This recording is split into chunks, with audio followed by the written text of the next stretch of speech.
Actually, I'm Tim Lane. Good afternoon and welcome again to Football Grandstand. And with half of the home and away series completed last Monday, and with at least 10 teams still realistically within range to earn a tilt at the finals, hopes were high as we set sail towards home this weekend. And we haven't been let down. All but one of today's 5 matches were still hanging in the balance at three-quarter time, and 2 went right to the wire. And there was almost the upset of the season at Princes Park as the Saints got to within 1 point of top team Carlton. And at the end of the second day of football in the round, it appears that 3 teams, contenders last Monday night, might be losing touch. This evening our replays come from Geelong, where the Cats and the Eagles fought out a thriller, and from the MCG, where the Prime Minister relaxed watching his team, the Swans, in action against Melbourne after a solid week on the hustings. At 5 o'clock, it's the third quarter from Kardinia Park. Shortly after 5:30, we go to the MCG, and after that we review today's other matches and then show you the thrilling finale from down at Geelong.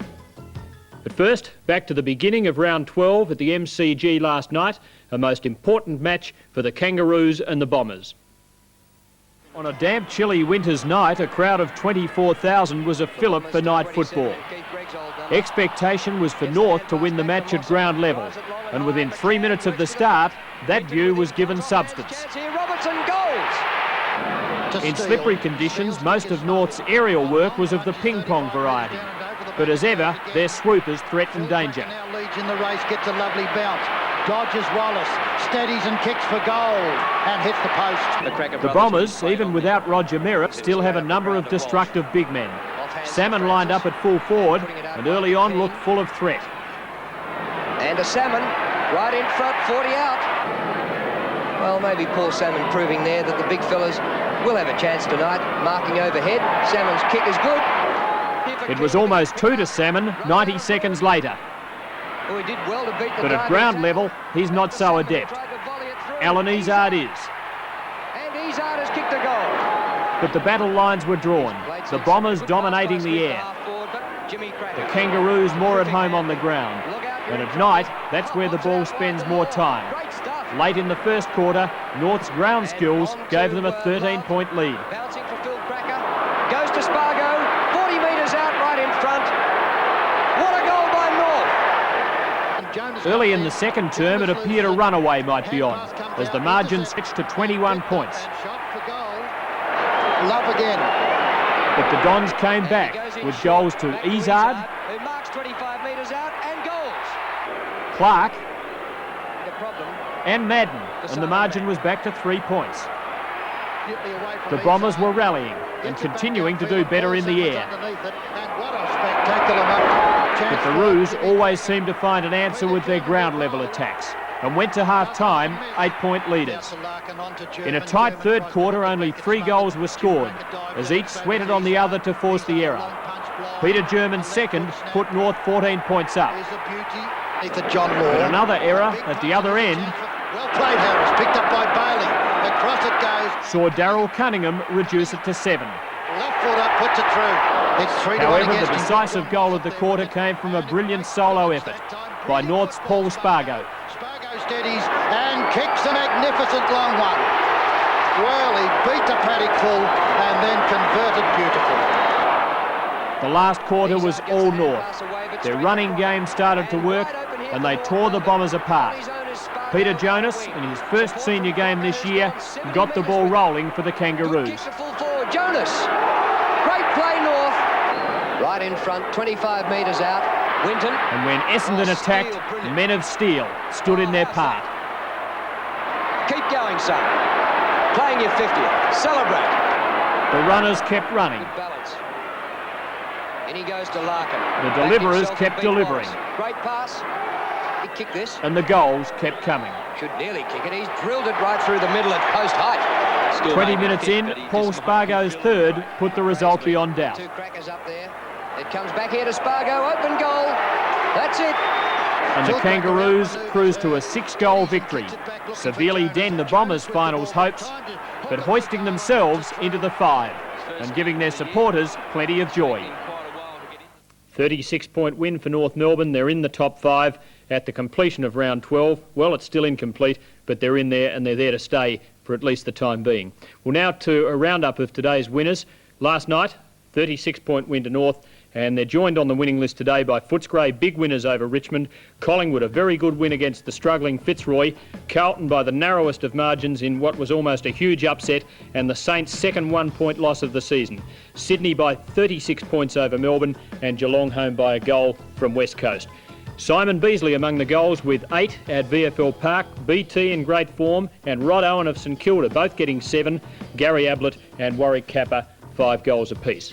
Well, now to our reviews of today's major matches. Firstly, to that great clash between Melbourne and Sydney. What could be better at the Melbourne Cricket Ground? Sydney home by 36 points. Bernie Quinlan's been out there watching it. And Bernie, just reflecting on that score, I'd have thought a pretty disappointing result for Melbourne. Yes, Tim, really 36 points in the end, quite an easy win to the Sydney Swans.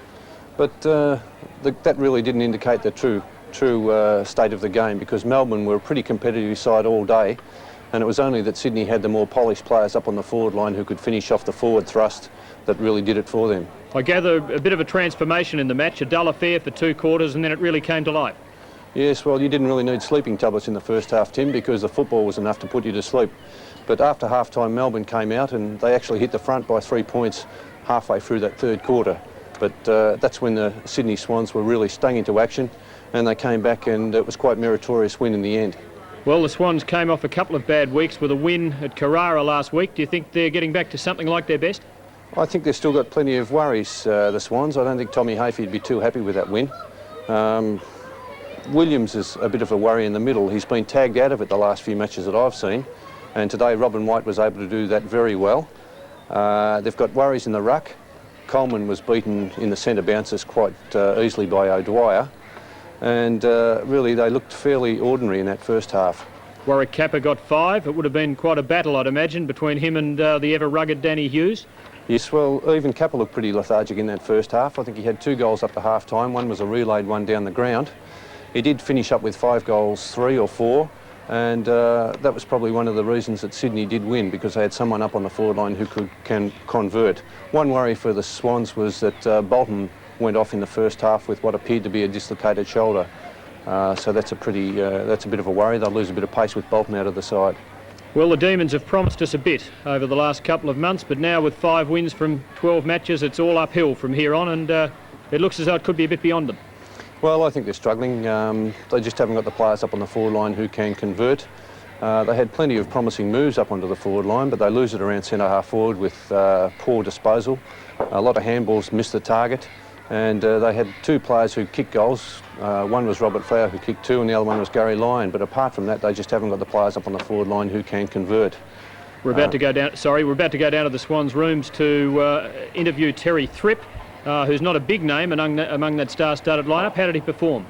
Thripp played well. He did well, very well, Thripp. Also, Quirk, the other unknown from Sydney, did well. I must mention one thing, Tim, and that was the poor form of Peter Moore. He had 2 possessions for the day, spent all of the third quarter on the bench and half of the last quarter, and really didn't look like getting a kick. So he's got plenty of worries, Peter Moore. Old Brownlow medalists never die, they simply fade away. Well, let's go down to the Swans' rooms, and here's Terry Thripp with Ian Robertson. Well, thanks, Terry, for waiting. You might not miss out on that hot shower, but thanks for waiting. And we were talking as we were waiting for the rugby to finish and the football highlights from last night about the lead-up to the match, and it certainly must have been considered to be an important match for the Swans. It was an important match because Melbourne got a fairly easy run home, and we thought if we could beat them that we could knock their confidence down, so it was an important match for us to get back on the road as well. Another thing that we were talking about was the size of the ground. Is it a distinct advantage for you guys to have more experience on grounds like the MCG? Yeah, I think so, because come finals time, that's when the grounds are what grounds we do play on, so the bigger the ground, the better, I think. Well, yourself and Peter Quirk both played very good games. You are a local product. Although you played a lot of your junior football in Melbourne, you would be considered a local product from Sydney's point of view. What about young Quirk? Well, not young Quirk, 25-year-old Quirk.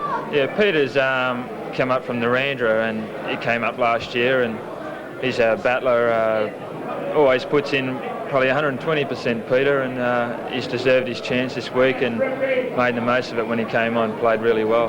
Well, you've done very well to win by 6 goals in what was to be considered an important match for yourselves.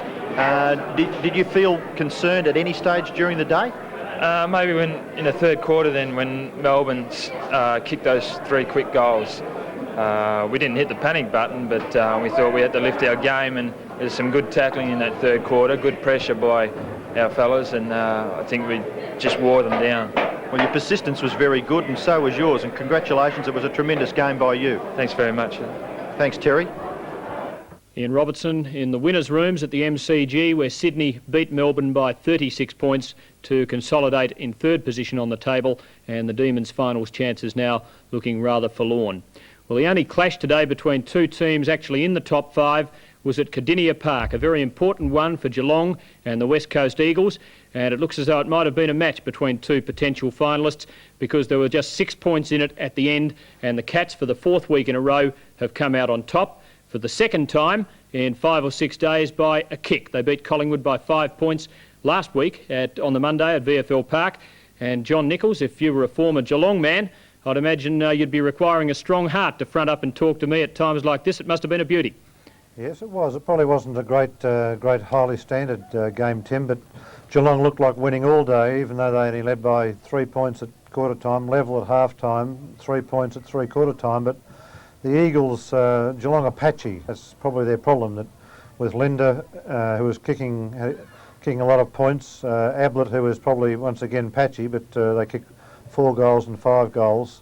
But the Eagles basically are just persistent. They just keep on going and going, and they certainly lack forwards. If they could get a good forward line, they'd be, obviously a 5-goal better side. Do you think the Eagles are coming to terms with playing away from home, or do you expect that to dog them for the entire season? I think it's there for the entire season. They've only won 1 game in Melbourne. They've lost, I think they've lost 5 away in Melbourne, and the only game they won, they just snuck in against Hawthorn, which is a very good win. But no, as I said, I think their lack of forwards, Ross Glendinning in particular today, in the second and third quarters, had 2 possessions. And who had the job on him? Yes, well, he had two or three players on him. Cole played very well in the back line for Geelong, but it was, as I said, Glendinning played very well early, but when the real crunch came, it was probably, I think, the Eagles were kept in the game really by a player playing his about 7th game. David Hart on the wing had nearly 30 possessions. Well, the question mark about the Cats has been about their defence, and it sounds as though they haven't performed too badly. Do you think that part of their game could be patched up sufficiently well for them to be a contender? Well, they're obviously a contender. They've won their last 4 games, and Flanagan has done fairly well in the absence of Damien Burke. And whilst they've got their 3 good forwards, they're always dangerous. Michael Turner didn't contribute a lot today. He had a great battle with Dean Turner. But I think, playing his second game, Gary Cameron was very, very busy again today, which is obviously he's a good find.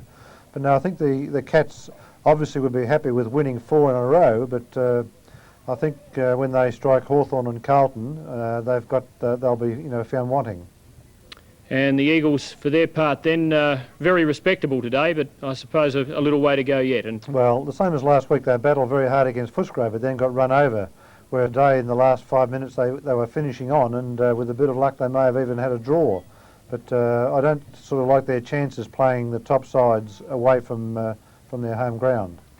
Well, let's hear it from the Eagles' point of view. After the match, Coach Ron Alexander not terribly happy with our attempts to get into the rooms and interview him, but eventually he gave this interview to Peter G. Right. Well, we're on the same result as last week in that you didn't pick up any points from it, but you're happy with the way the team fought the game out today? Well, I'm not too excited. We had our chance at three-quarter time and we didn't take them. And I'm not too happy with the whole thing at all. Had a chance to train on the ground and we've worked hard, and when the game's up for grabs at three-quarter time, to come away a goal short certainly is not all that pleasing, no. Was it just a lapse for the first half?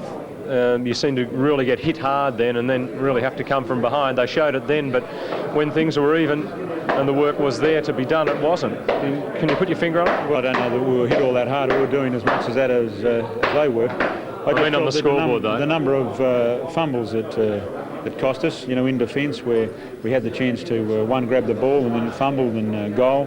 Running into goals a couple of times with a number of players. They had the ball there, the ball was shot out to them, and they've put it down in a non-pressure situation.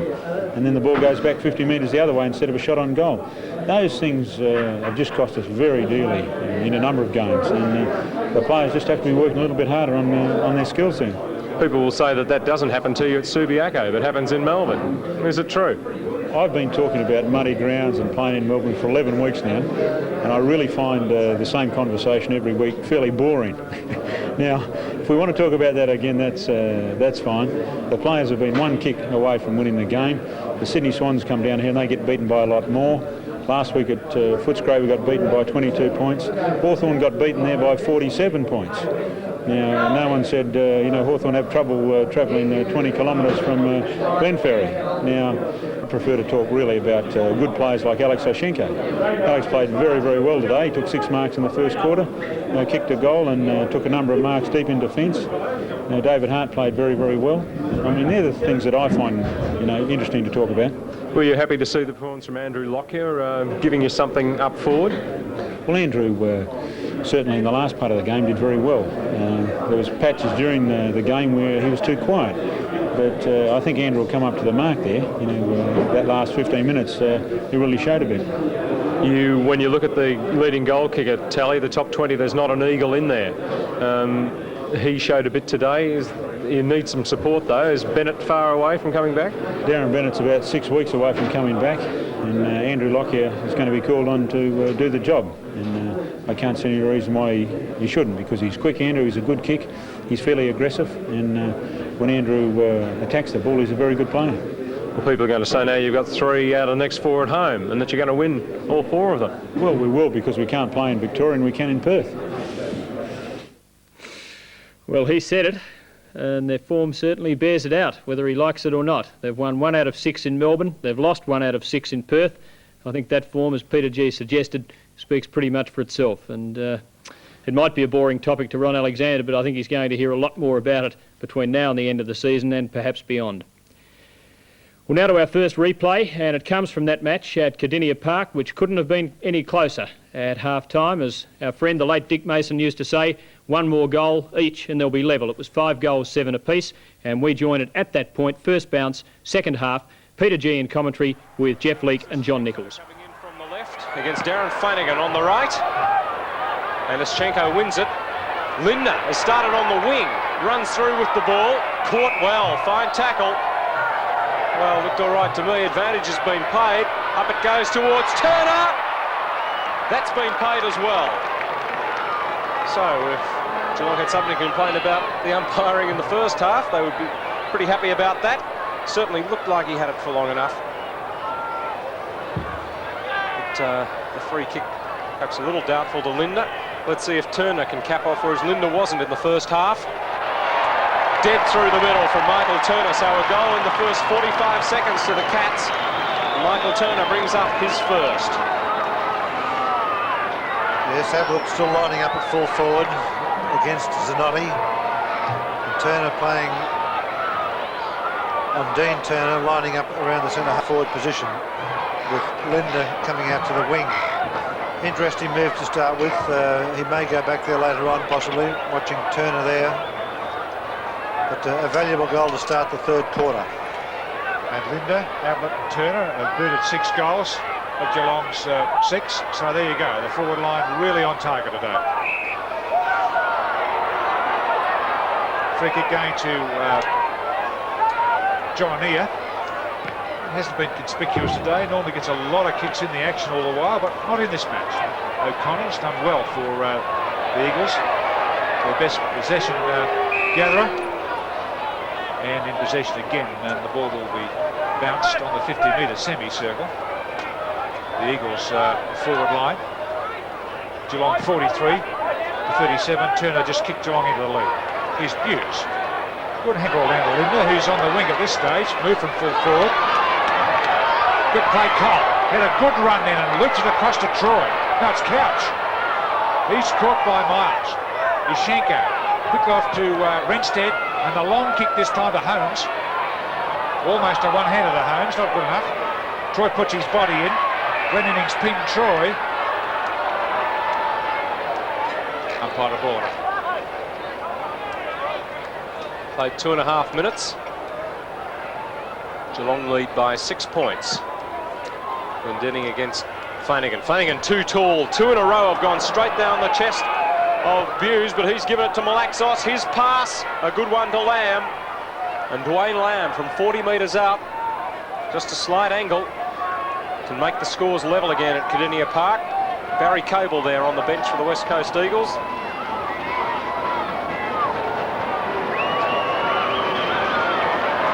And score. Knock through. He's seen the ball go over the boundary line, so a throw in.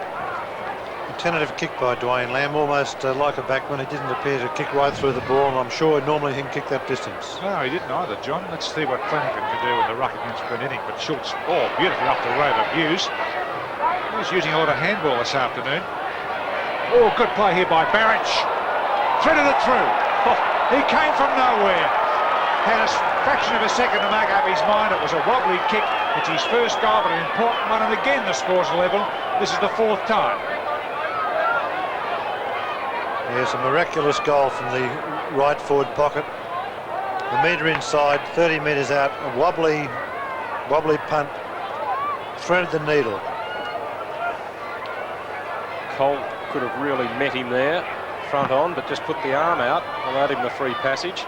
Zashenko gets it down, quick kick from White onto the chest, but he takes it in front of him, as everyone's told to. Lewis swings it beautifully to O'Connell. Told by the runner to go out to the wing. Barrett keeps it low, intercepting Troy. It was bound for the chest of Lamb. Troy thought about playing on. Now he has to. He finds Hocking. It's it high for Lindner against Mainwaring. Turner taps it down there for Gary Cameron. Or tries a one-handed handball. Turner nowhere to go. 3 cats lining up for it. Lindner ran into O'Connell, bounces off him, speeds it out there to Cleve. Ablett in front.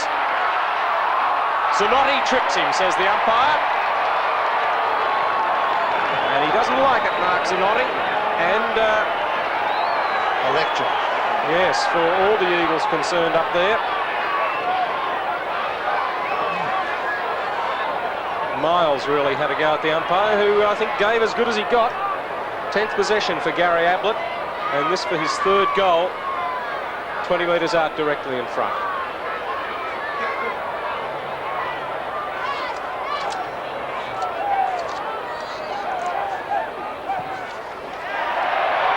No mistake, Geelong back in front by 6 points. There's 3 goals to Gary Ablett, takes him on to 35 goals for the year. Watching Bork there, good long handball back to Craig Cleve. Ablett leading well. You can see it there for yourself. It was paid as a free kick, and he's got his true kicking boot on. Certainly at full forward, to me, Gary Ablett looks in his rightful spot, giving him plenty of room. He's a very dangerous player. Geelong's informed forwards in Lindner, Ablett and Turner have kicked Geelong 7 goals. So you can show, it shows how much they rely on them. Cleve puts the Cats into attack once more. Ablett won't get this bounce. Zanotti does and fumbles it. Ablett right with him. O'Connell thumps the ball across the line. A bit more infringement behind the play by the Cats. And we'll have another free kick to Gary Ablett. Zanotti's infringed for the 2nd time in a row. No, other way around. Other way around. So Zanotti's getting a kick, and he kicks it out to his teammate Miles. I think I might have confused you, Jeff, but yeah, Ablett definitely pulled Zanotti off that. As away goes Mainwaring. Centre half forward, Narkley's target, beats the ball, and behind the pack it's Cole. Michael Cole, centre half back. They run it out of the back line so often, Geelong. Boss caught. Oh, spearing handball from Hocking was a beauty for Flanagan. Off he goes to the running Buse, 50 metres out. Around to Shenko, just 40 now for Buse. Out on the full, and good pressure from the big fellow Oshenko.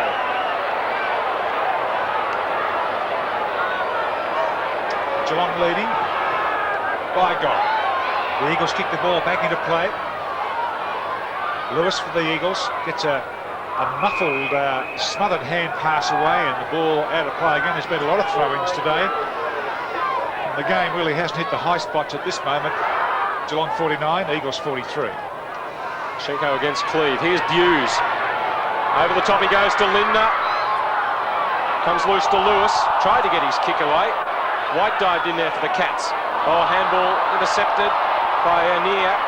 Buse back in there. It's desperate stuff. Here's White for Geelong. Runs into a brick wall, gets the handball away. Turner against Turner. Now Anir, caught by Turner. And good umpiring, I think, to let that go. There was a lot of willing clashes, but all players making the ball their objective, even though Anir and Turner have a word to one another. The bounce 25 metres out from the Geelong goal. And a gaggle of players around that area. Onashenko right over the top of Flanagan. Pinched by Morgan for Geelong. He's pinned.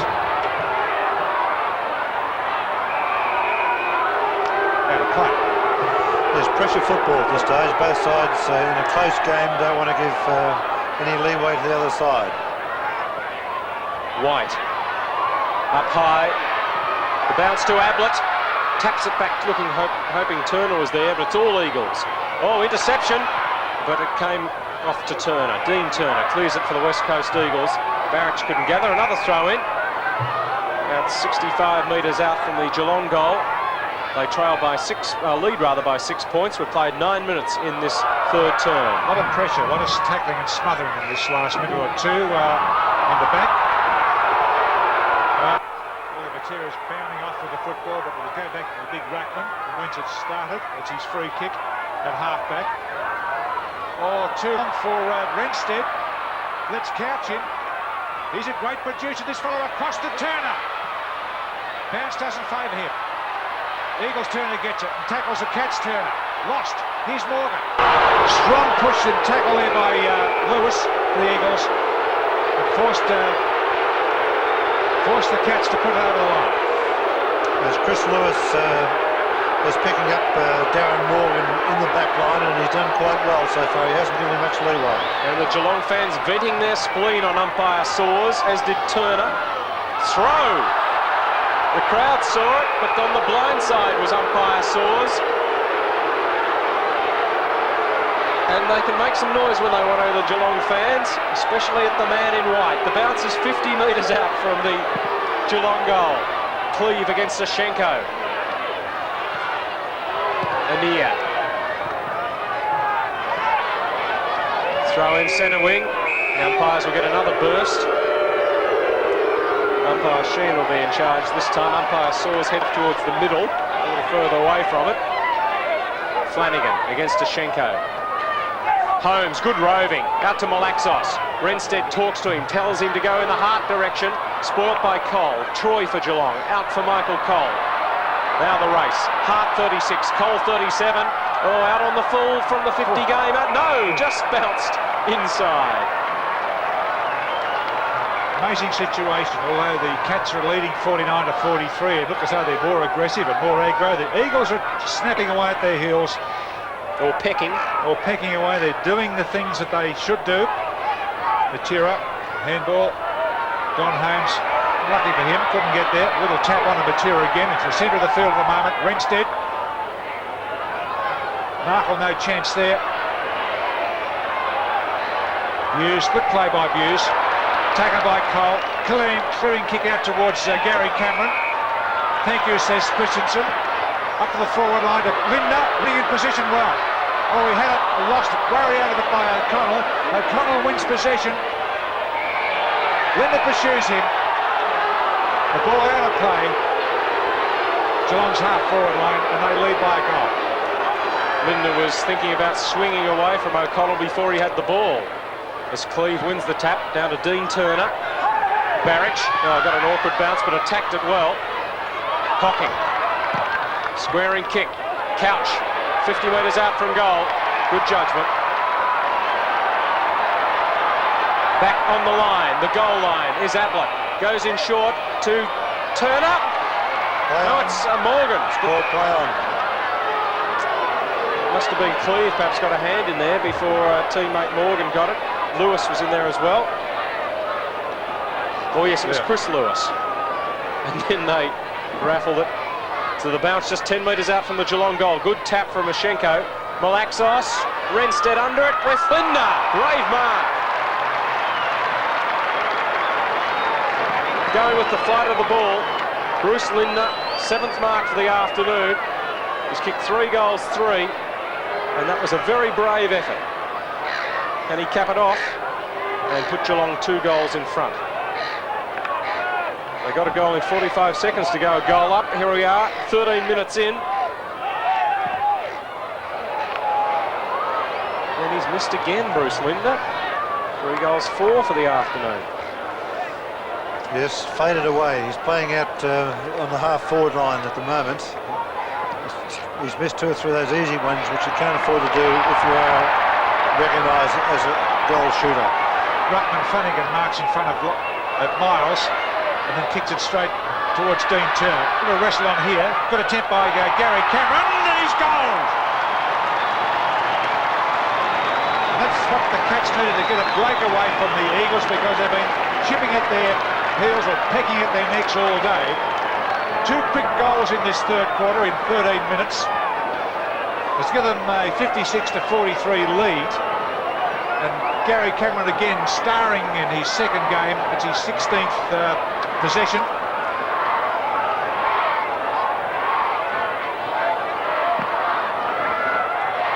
Mashenko. Boss though for Geelong from half back. David Cameron pressured well. Renstead, nice handball. Narkle, fine pass. Good mark, Lockyer. So that's good play. But you see the ball coming downfield so quickly gives the full forward some opportunity. Andrew Lockyer has kicked 1 goal, 1 so far for the afternoon. Touched by Flanagan. The difference 8 points. Or rather 12 points in favour of Geelong. Chain of handballs, a good lead. Just didn't quite have the legs. Cole puts it back into play, going for Christensen. 2 Eagles there, Renstead spills it. Got another chance. Ricochets off to Hocking. Nabbed by Matera. Couch has pressure put on him by Barrich. And Geelong's #1 pin-up boy, umpire Saws, calls for a bounce. 3 goals for the Cats in this third quarter, 1 goal to the Eagles. Mashenko had it smuggled from him. Narkle breaks away and does it very cleverly, and a kick to a lead in the pocket. Lockie's a chance. Darcy with him. Ball too quick and too wide. Out of play, Eagles forward pocket.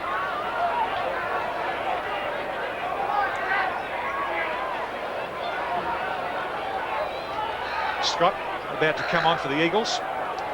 Flanagan front position, straight down to Anir, caught by 2. Hocking gets up with it. High kick, cleave against Sashenko. Behind, what a great mark from Malaxos, is it? No, Miles.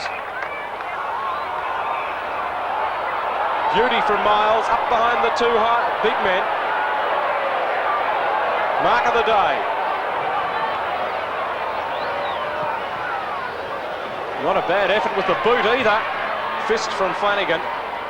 Lockyer, he goes down, no free. Flanagan has pressure on him. Here's Malaxos, shoots it out for a behind.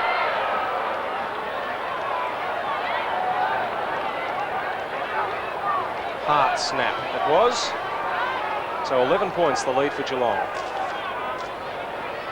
So it's a handy lead. It's about halfway through this third quarter, 56-45.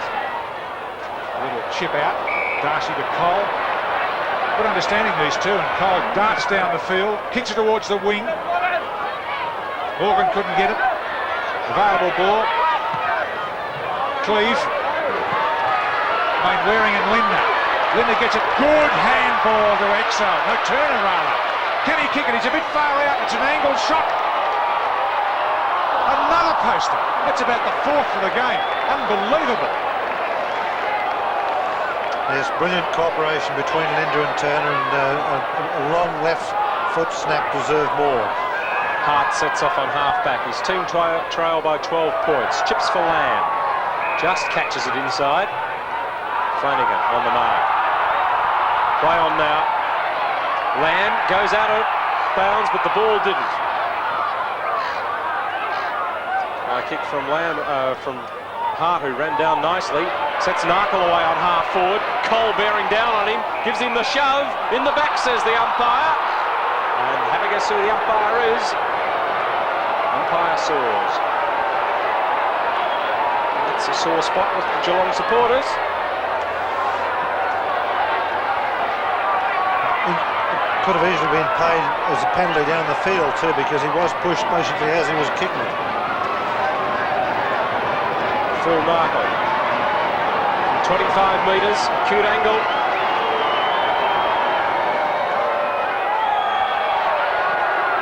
Not much cheering from the crowd. It means 6 points. The Eagles back within 6. There's mainly booing in the background, but the free kick was there, a bit ticky touchwood, but a very valuable goal for Phil Narkle, because he's been a good crumb gatherer since coming off the bench when he started the game. But the Eagles need a lot more of those possessions from Narkle. Watching now with Lamb in ruck roving at centre bounces. Good work by Flanagan. Good scanning by the Eagles. There's Lamb in there. Nice pick up by Gary. There's Lewis, a chance for the Eagles now running in. Miles told him it was his ball. He got Cleve out of business.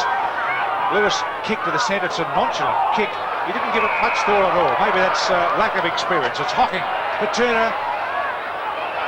And Lewis pounced on it very quickly. Out to Hart. Hart's kick to the half-forward flank now. Big Flanagan's there for the Geelong. The Giants grab another one. Gets the handball away. The kick across to Couch. A great producer, this fellow. Beautiful left foot kick. Look at that. Mike Turner, I thought it was a mark. He said, play on. Eagles a chance. Lindner comes in. Can he do something? He's missed a million today. On the run, it's a goal. About time, Bruce. That's his fourth to make you 4 behinds.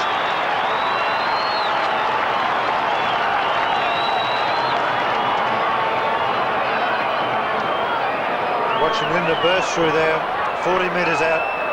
A brilliant snap from that distance. Certainly makes up for a couple of poor misses he had from deliberate shots earlier in the game, the first quarter and second quarter. Geelong back to that 12-point lead. Scott in ruck. Gets the tap, the volley forward from White. Gets it to Morgan. On he goes to Buse. 50 metres out, goes for home. Lindner's there also. It didn't take enough of the off break. So Geelong lead by 13 points at the 20.5-minute mark of the third term. Wayne Waring, the man to kick the ball back into play for the Eagles. Started as a wingman for most of this season. Now he's showing up on the back line. Standing start. Renstead. Hart. Hart's running across the centre with a lot of speed. Can he kick the ball accurately, running flat out? He's run a good 50 metres. Nice looking pass. Lushenko too long for him. Darcy on his fingertips. Chipped away from Darcy's grasp. He's not too worried about it. It's out of play alongside the behind post. So the Eagles' chance here with a throw in. And they seem to be able to snap goals on the run.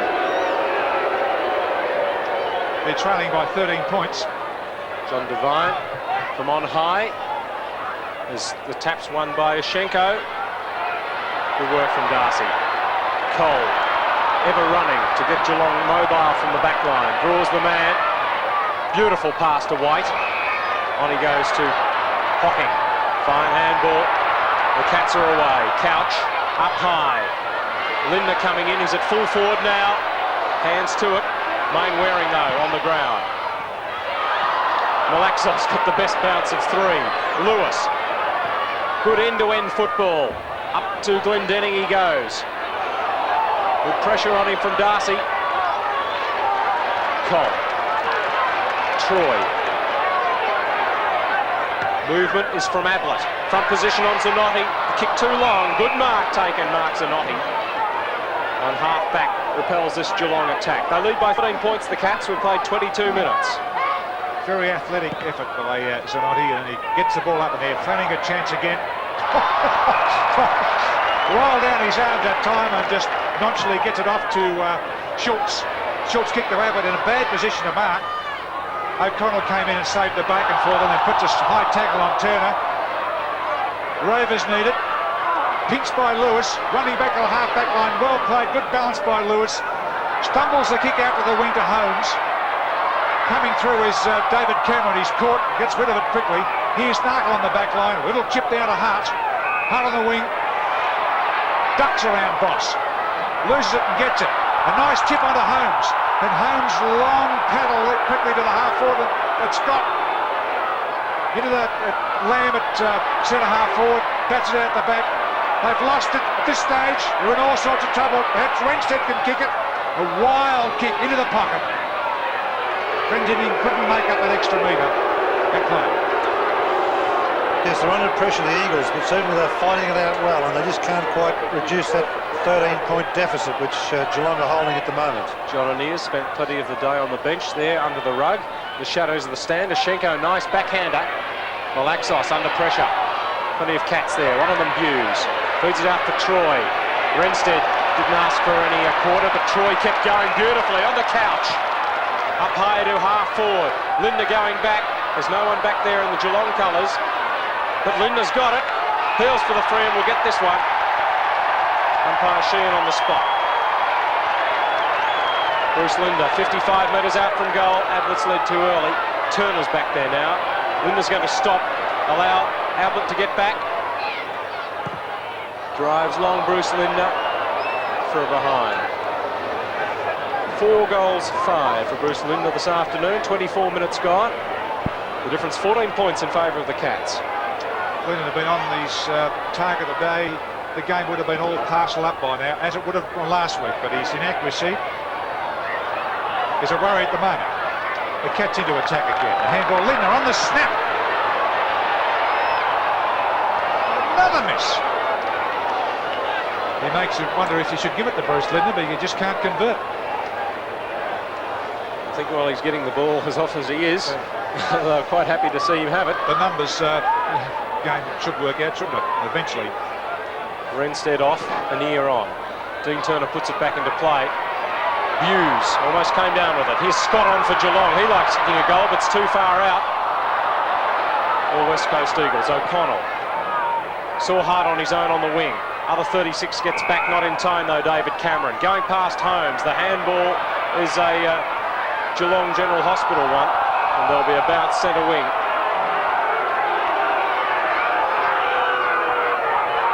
.point leaders are Geelong. We're into time on by 20 seconds. They've kicked 4 goals for the term. The Eagles have kicked 2.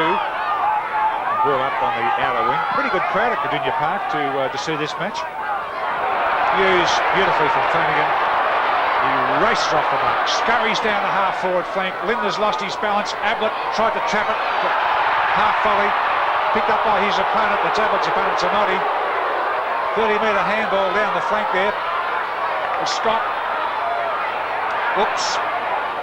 Zanotti followed the ball down. Its kick is smothered. Eagles in a chance again by Hart. Lamb waiting for it was Cole. Tackled fairly high. Handball comes up. Advantage, I feel. Schultz puts him into attack. Turner! Over the back of the Eagles, Turner. Lewis ducks his head and charges through the pack. Clearing kick round the wing. Marked by Barrett. Plenty in this game now. Seesawing tussle. Geelong have the lead by 15. Up high with the fist, Troy. Cole gets it back to Boss. To Troy. Thought about giving it to Darcy. Does now. Leaves it behind. Malaxos ever feeding the handball off. Lamb throws it up there to Holmes. 50 metres out. He's got support from Narkle. Dead in front from 40. Yes! 9 points the difference, 2 to Phil Narkle, both in this term. Yes, brilliant skills that time by Phil Narkle. The ball was paddled along, watching firstly with a drawing handball, Don Holmes, but put on his left foot, 35, 40 metres out from Narkle, and it was a brilliant snap from that far out.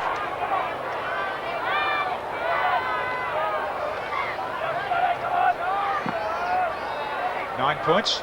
Cats lead. Good attempt by Scott. Good loading by Anea. This is Hart on the half-forward line. A long kick. A couple of Cats dropping back there. Good understanding. Darcy man who's marked it. Quickly gets the kick off out towards David Cameron. Half volley. Hit him on the chest and bounces out of play.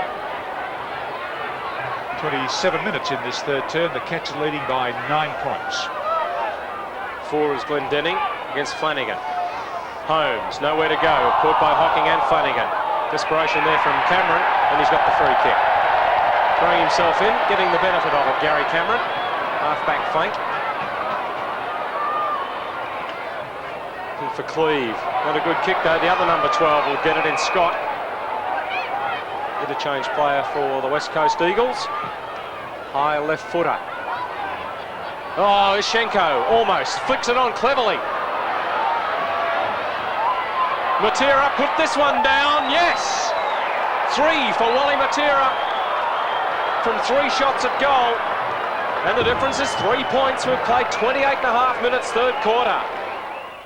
And that was as it was when the three-quarter time siren sounded. Geelong in front by 3 points, having kicked 4-5 to 4-2 in the third term. And shades of things to come. Geelong kicking away in that third quarter and then having their lead whittled away by the Eagles. That was the pattern later on, as you'll see in our final quarter replay at around 25 past 6. Some news which I must correct or amend is that Footscray are in the top 5. I had North Melbourne about 3/4 of an hour ago in the 5. They were last night, but the Bulldogs with their big win at VFL Park have ousted them today, and after a terrible start to the season, full marks to the Scraggers for clawing their way up, and they're in on percentage. But now talk about the real news in ABC News at 7 o'clock, and the man who will be presenting it is with me, Edwin Marr. Good evening. I am too. That Scraggers is an awful term. You Great know, name. Oh, I think it's awful. Suits them. It suits them, I suppose. I don't know whether they'd all agree with you on that. Anyway, Tim, coming up in the news at 7 tonight, Sir Joe Bjelke-Petersen unveils the details of his flat rate tax policy. Labor premiers meeting the Prime Minister in Melbourne tonight warn they'll have to introduce a consumption tax if the Howard tax plan is voted in. Hawthorne residents evacuated during last night's gas tanker emergency. President Reagan challenges the Soviets to tear down the Berlin Wall. And in sport, Pat Cash through to the semi-finals at Queen's. I'll have the details at 7. It was a time of reluctant heroes. And I wanted to get home. A place for tragic victims. He was just a boy. He was 6'5". So happy. So healthy. We, the British people, are She proud knew of the what glory. proud of these heroic pages in our island story. He learned the futility. I'm afraid I just don't see him as enemy. No. Thatcher's War, the untold story. An intensely moving feature-length account of the real Falklands. Next on Four Corners. Now in Football Grandstand, a war of another sort. Melbourne played Sydney today at the MCG. The Swans up in the top 5, Melbourne aspiring to get there. And the Swans kicked away in the early part of the first quarter with the first 4 goals of the match, and it looked as though it might be one-way traffic for the day. But the Demons clawed back, although the first half considered a fairly slow-moving and slightly boring affair. At the long interval, the margin 15 points in Sydney's favour, 6-5 to 3 goals 8. In the first 5 minutes of the third term, each team kicked 1 goal. And when we join it 5 minutes in, the margin still 15 points Sydney's way. Our commentary team, Drew Morfitt, Ian Robertson and Bernie Quinlan. Jared Healy goes up and wins the knock to his brother, though, who's playing for the opponents today, Greg. And this will be a ball up.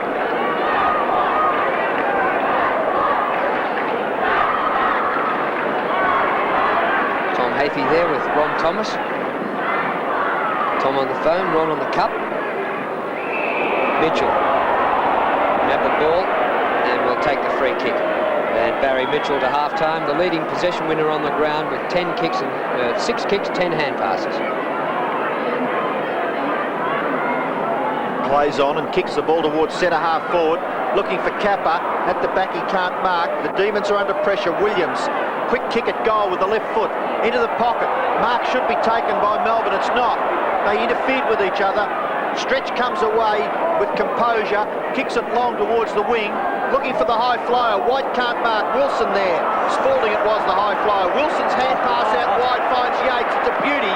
Cut by Drew Morford. Up towards half forward. Another high flyer. Flower can't mark. He's at the bottom of the pack. He gets the handball out wide. Here's a chance for Melbourne. Bailey over the line, and Lyon will goal from only 12 metres out. And Lyon kicks Melbourne's 5th goal at the 7-minute mark of the 3rd quarter, and we've got a ball game. Yes, Robbo. Melbourne have got a little bit more space up on their forward line. It was absolutely brilliant play from Brian Wilson up on the wing to start it all off. And Gary Lyon finished it off. Here's David Bolton. We won't see him back today. He's in the blazer with the arm in a sling. Turner wins the tap for Melbourne. It goes to Potter. Giles. Bailey, 24, trying to shepherd, but he allows Bays in. Stretch. Unluckily loses it to Cordy. Tui. And well played by Stretch. Doesn't win a kick though. It's a ball up. Well, we had a really good look at that passage of play, and the umpire didn't do such a bad job to let play flow. A couple of free kicks may have been in it. Ball up. Turner. Chance for Richards. He's hard up against the boundary line. Well caught by Tui. Greg Healy. Hand pass. Underneath. Robin White. His hand pass is smothered, but he crashes his way through. Persistence. His kick is slightly ineffective. Spalding taps it out wide. Lyon slips over. Can't gather. Potter. Holden. Chance for Williams. Good tackling and good pressure by Melbourne. Gerard Healy kicks it quickly. High to centre half forward. No mark taken by Turner. He should have. Hughes taps it on. Chance now for Sean White, who's played a tremendous game at half-back for the Demons. He plays on and kicks it up. There's a loose player here. Wilson onto Yates. Yates has Flower loose in the pocket. Flower should goal from this chance. He shoots, and class again written all over it.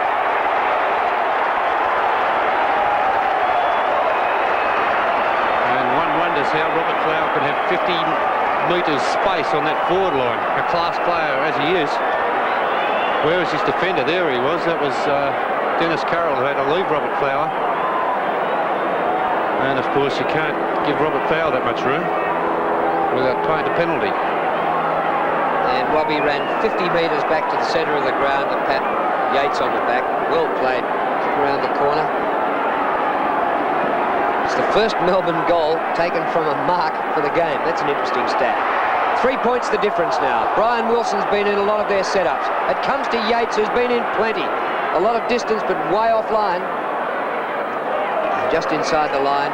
That will be a throw-in. If only he'd have given the handball to Batterston, who just behind play was made tremendous position, and Adrian Batterston showing his displeasure at poor, unfortunate Graham Yates, who probably couldn't see him. Melbourne in attack again. 40 metres out. Robbie Flowers, kick 2. Hooks back over his shoulder. Bailey's there. Good mark! What a courage mark! And it should be enough to put the D's in front. Yes, true, you called it right. Amazing courage there by Bailey, running back the wrong way. They're the ones you really dread, don't you, Robbo? When you have what mark! It was just sensational. My golly. It could have been really cleaned up. Well, he hasn't got much natural talent, this bloke, but by golly, can he show courage. And he's kept it off by kicking a goal. And at the 11-minute mark of the 3rd quarter, Melbourne have hit the front. They lead 50-47. And they're showing a bit of spirit, Melbourne. Here it is, the hook back from Robert Flower. Look at Bailey. Come back the wrong way. Oh, it could have been terrible consequences there, but kept his eyes on the ball all the time. And put that one down as a mark of the day. Well, we've been playing just 11 minutes in this 3rd quarter. Melbourne have kicked 4 straight to 1 straight. Out of the middle by Yates again. Spalding at centre half forward. And Melbourne rejuvenated at the moment. 55 metres out. Bit more.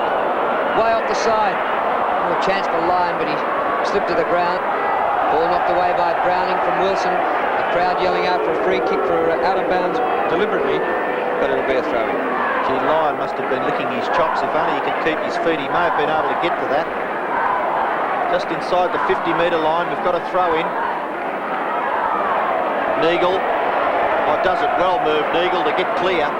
Give himself a little bit of space. His kick is a poor one. It's into the centre, but there were 3 Demon players, and it's Yates again. He kicks the ball towards centre-half forward. O'Dwyer can't mark. He goes back and grabs it. He can't break clear. Chance for the Swans. Carter. Browning's quick kick out of it. Out wide. Quirk. Held when he didn't have the ball, and he'll take the free kick at half-back for the Swans. Against Robbie Flower. And here is Peter Quirk, a 25-year-old making his VFL debut. Came from Narrandera in the Riverina.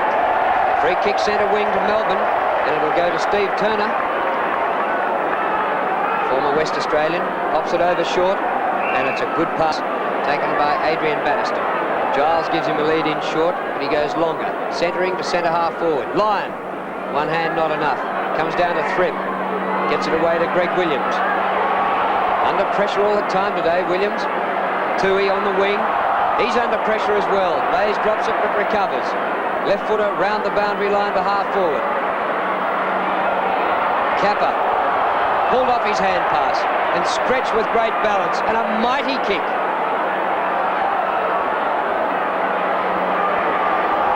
Greg Healy, just persistence. Here's a chance for Spalding again. Can he pick it up at centre-half forward? He taps it out wide because he saw Yates. Yates back to Flower. They're under pressure now. Bailey well tackled. Potter will come clear for the Swans. We could have rebound football. Chance now for Dennis Carroll. Left foot kicks a beauty towards full forward Kappa. And it's amazing how many times this happens. Melbourne dispossessed at half forward, and within seconds the Swans shooting for goal. Fourth mark to Kappa. He's already kicked 2 goals. And he, should miss from this position. Well, he shouldn't. He's usually fairly accurate from about 30 to 35 metres.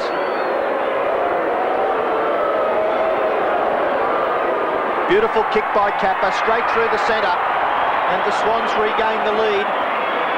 53 plays 50. Nearly 15 minutes, third quarter. And Warwick Kappa's been down a little bit today. Here's a kick by Dennis Carroll on the left foot. Lovely long kick to the forward line. Kappa and Hughes jostling each other. And look at that mark to Warwick Kappa. Held his ground well. And really against a strong player like Hughes, that was a great mark. Well, it was a pretty terrible game to half-time, but it's come to life in this third quarter. The Swans regain the lead by 3 points. Turner, hand pass nowhere. Gerard Healy. Here's Bailey. Bang off the left boot. 45 metres, inside 50. Met by Greg Healy. Comes to ground. That's well played, Lovett. Mitchell. Potter. Neagle. All players under pressure. No easy kicks. Neagle did it with a spurt of pace. He went a long way. Up towards centre-half forward. Kappa again. Spoiled by Hughes. Comes to Graham Cordy. Back towards the goal square is Morwood. Cordy's kick is a beauty. That's his first goal, having come off the bench. And now the Swans by 9 points. And Bob Hawke's looking a little bit happier now because the Swans have hit right back. What creative player Neagle is. Yes, that's probably one of the reasons Essendon have slipped back a bit too, since they've lost players such as Nagel. Good roving here by the ex-Traralgon player in Cordy. Got to get a plug for that team that produced, what were you, the best thing that come out of the Latrobe Valley since the Briquette? I didn't say that, Robbo.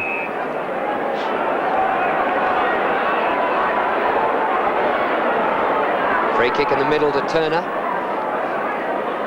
Bad kick either. Almost to Flower. Hurriedly Wilson. Bowled over is O'Dwyer. No free kick. It comes away here to Quirk. Regains his composure pretty well. Henwood under pressure to Mitchell. Batterston a chance. Blind hand pass. Thripp. Bailey's been in everything that Melbourne have done well in this quarter.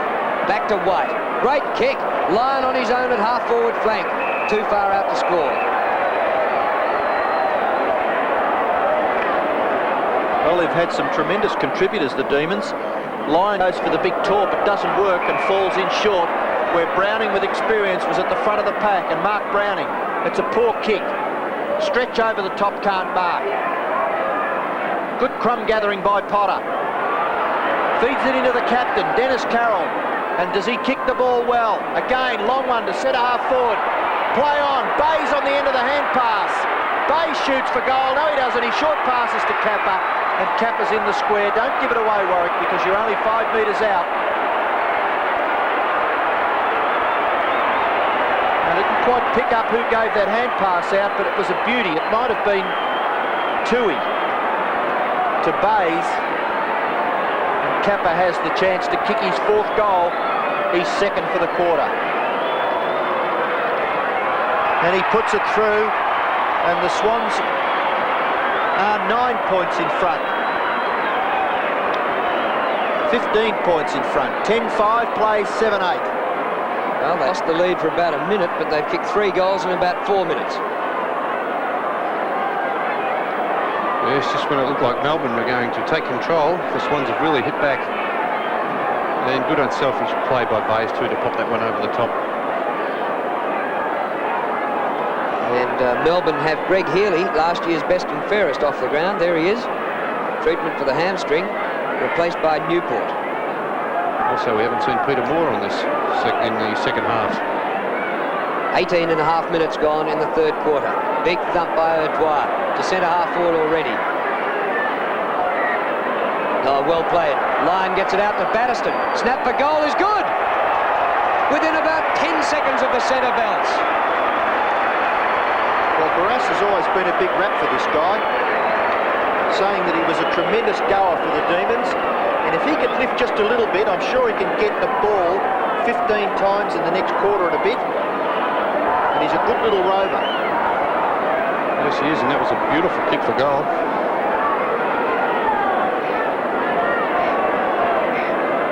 Nine points. Nip and tuck at the MCG. O'Dwyer again, he's fired up, he thumps the ball to centre half forward. Quirk there for the Swans. Turns that promising attack away. Giles interfered with by Bayes, and he'll take the free kick at half back for the Demons.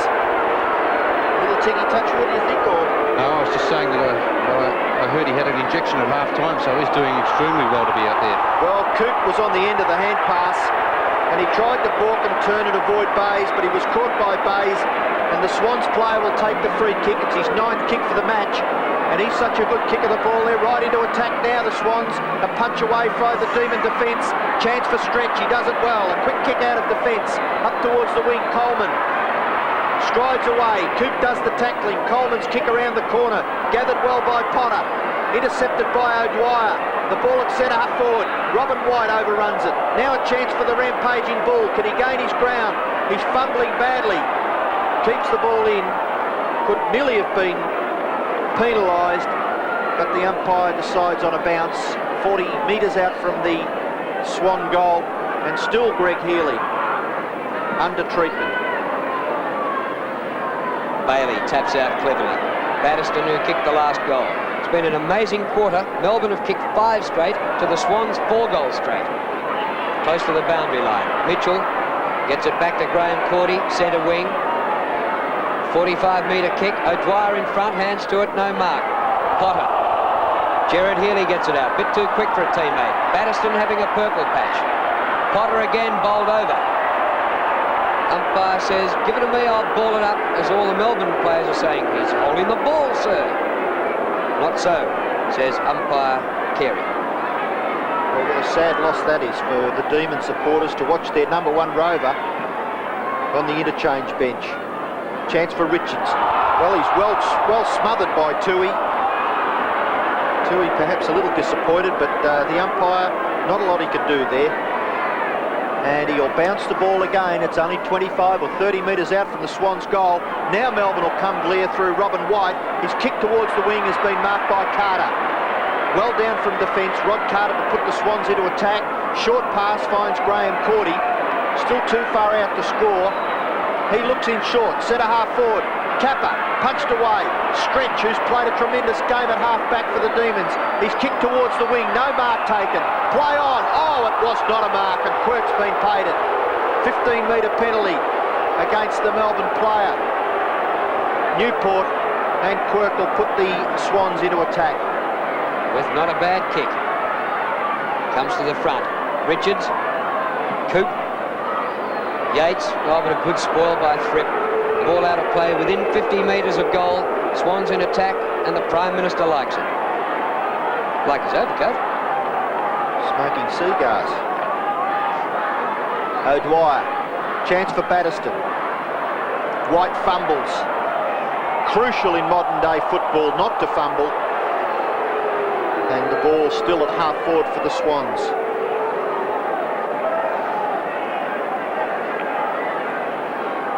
Approaching the 23-minute mark of the third quarter. 9 points. Richards. Oh, he does love to keep going. Lucky not to be holding the ball that time. Tui. Caught by Giles. Still got it. Yeah. Well, you like calling him the rampaging bull, but if he could get as many kicks as he paws the ground, he'd be a world beater, Richards. But he doesn't kick the ball.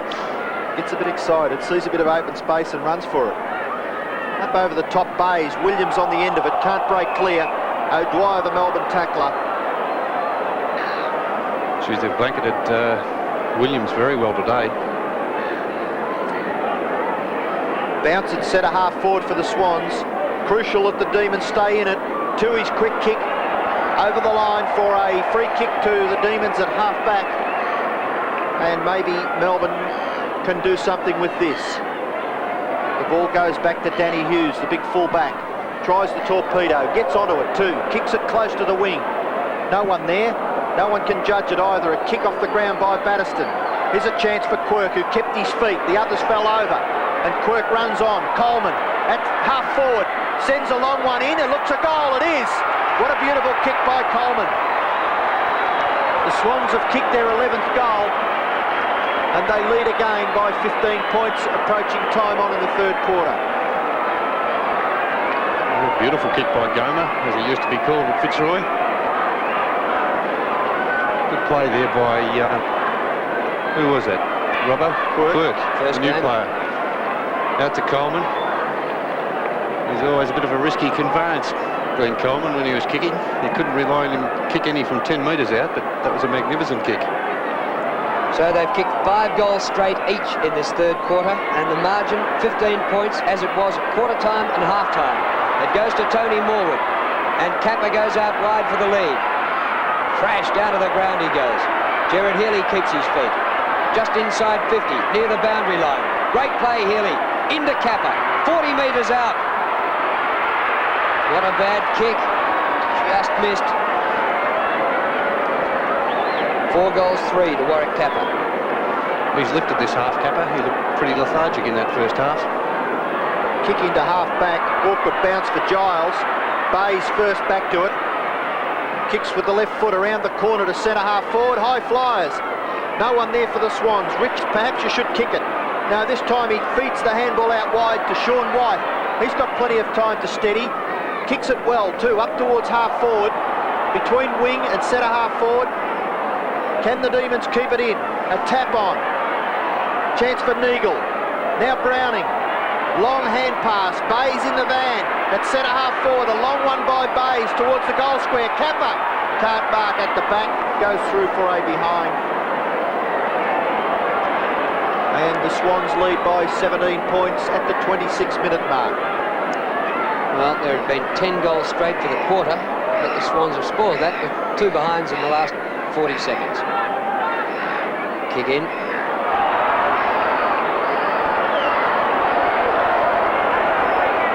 Coop, caught holding it. That's the way the umpire sees it, and this is within kicking distance.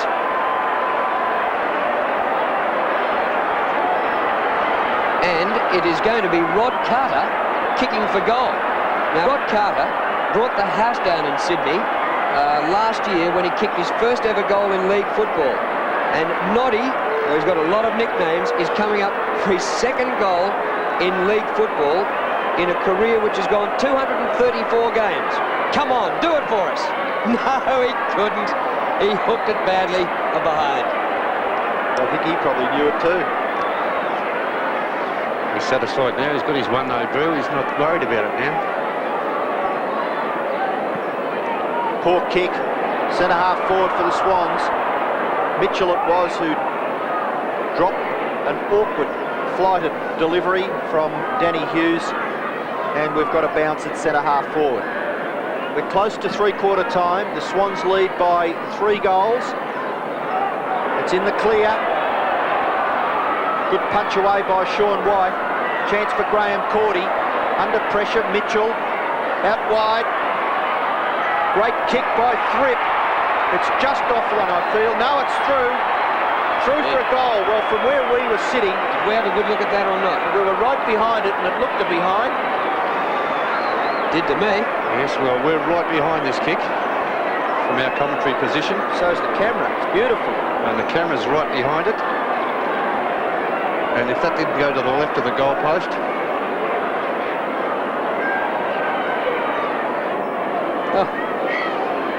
Well, that shows it all, definitely to the left. Very, very close, but still it goes down as a goal to the Swans. They lead by 4 goals. We're close to three-quarter time. The Demons are in attack. Can they score? Lyon. Chance for Bailey. A wild handball. Spalding. The crumbs. Batterston. Robin White. A wild hand pass. Lyon from 15 metres out. Snapshot for goal is offline. 23 points, and Peter Moore and Greg Healy, the Melbourne bench, looking rather anxious. Browning, what a kick in. 70 metres. Comes to the back to Neagle. Well, the Swans were caught by Melbourne, but they finished this quarter well. And away they go, already up to half forward. Kappa keeps the ball in. Charging out at Toohey. Graham Cordy from 55 metres out. Newport, number 34 for Melbourne, goes to stretch. Always seems to have plenty of time. Batterston, not a good hand pass. Another chance for the Swans, but Bailey tidies up for Melbourne. And away goes to Newport. Good hand pass. And here's Yates, who started Melbourne's revival. A kick towards centre-half forward, going nowhere. It's tapped back by Coleman to Henwood. And now Lyon for Melbourne. Great pass. Turner. Oh, should have marked it. He'll take a free.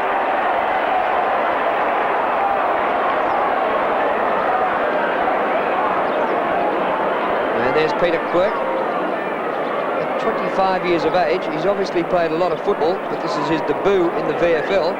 Not too happy with that decision.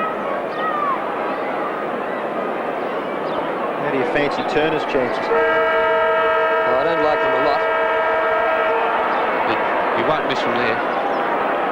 He won't miss the ball, but he might miss the goal.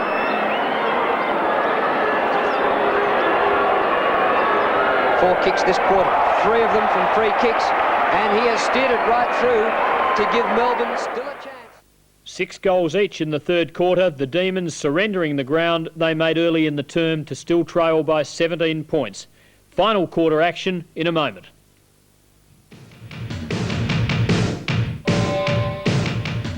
The Brisbane Bears are looking down the barrel. Last Sunday was a humiliation. Some say the Bears are in hibernation. In Super Sunday football this weekend, they faced the toughest of all opponents, the title holders, the Hawks. Can Peter Knights get them up against his old team? Can the Bears come out of the woods? Catch Super Sunday football this weekend, live at 2:10 on ABC. Next on The Investigators, a smelly story that started with a hole in the bathroom, which led to a hole in the bedroom. Now with piles of rubble and a stink of sewerage that no one's prepared to fix, it's brought a whole new meaning to outdoor living for one family. Also, why does a microwave oven cost one price as brand X and far less with a quick change to brand Y? Two of our stories on The Investigators, 8 o'clock Tuesday on ABC. Points after they kicked 6-3 in that third quarter to Melbourne's 6-1. The game, which had been pretty dull to half-time, really came to life with 12 goals between them. And Melbourne still within 3 goals. Oh, look at O'Dwyer. Wins a 40-metre one out of the middle. Backhanded by Lyon, inside 50, picked up Wilson, then lost it. Well played, Mitchell. Back to the centre. O'Dwyer took a mark at the bootlaces. Good mark by the big fellow. He's showing a lot of promise. Feeds it off to Stretch. Stretch long into full forward. Punched away. The Demons need to make something of this quickly. Coleman's hand pass. Flowers there. Handball over the top. Looking for a holding the ball decision with the Demon forwards against Rod Carter.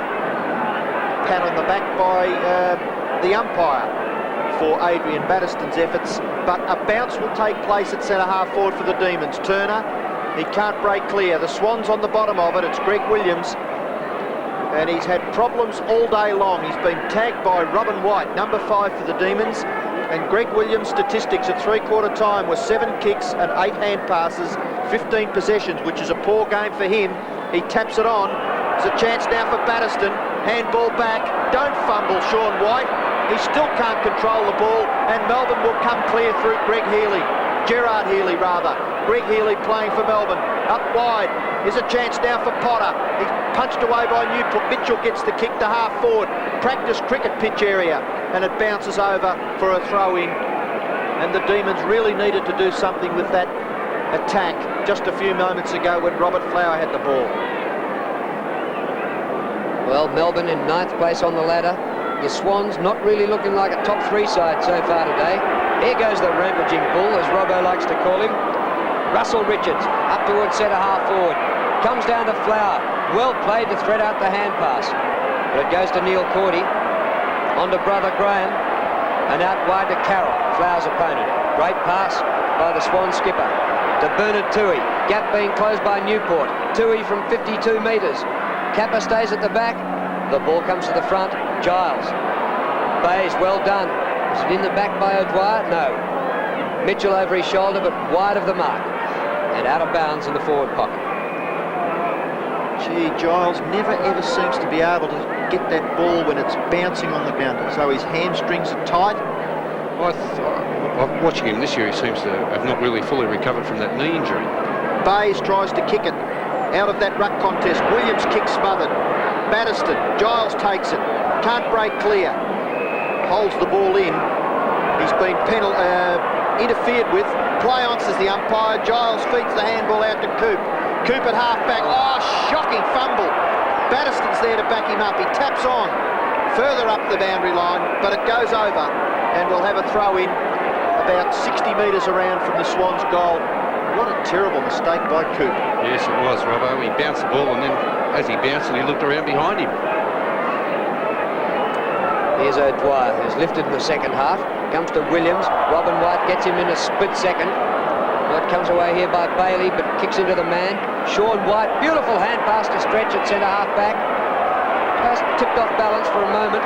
White goes backwards to Richards. That's Kimbay's name. It's Richards. On to Newport at half-back flank. Over centre wing. Fingertip to it by Lyon. Carter. Good tackling by Melbourne. Carter cornered.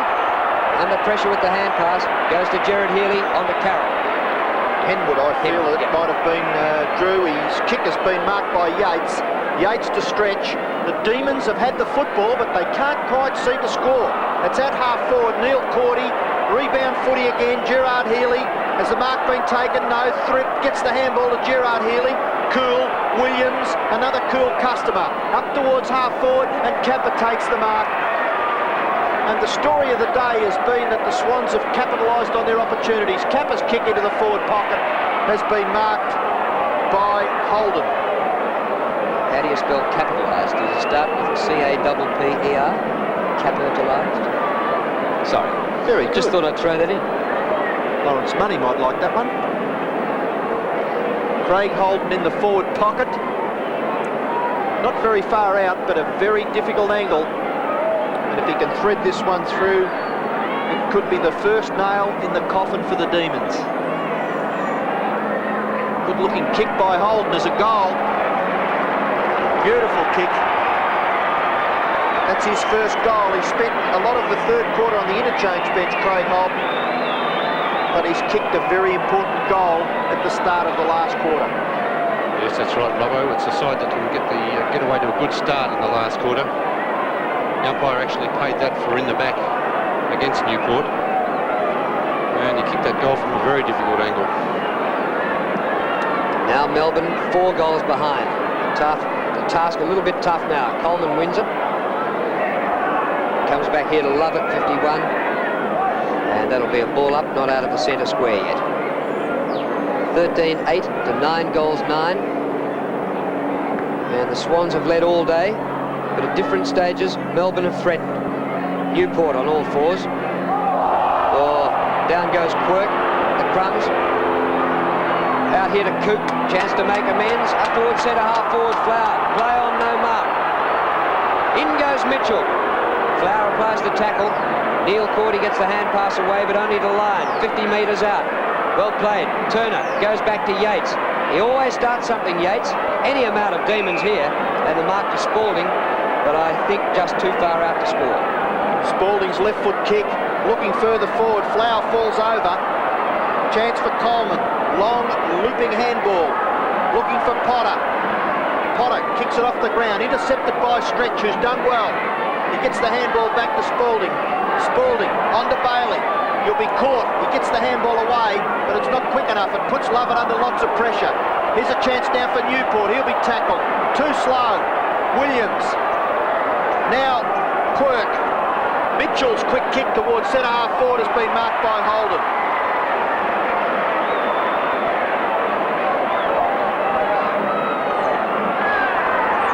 At the back, no mark taken.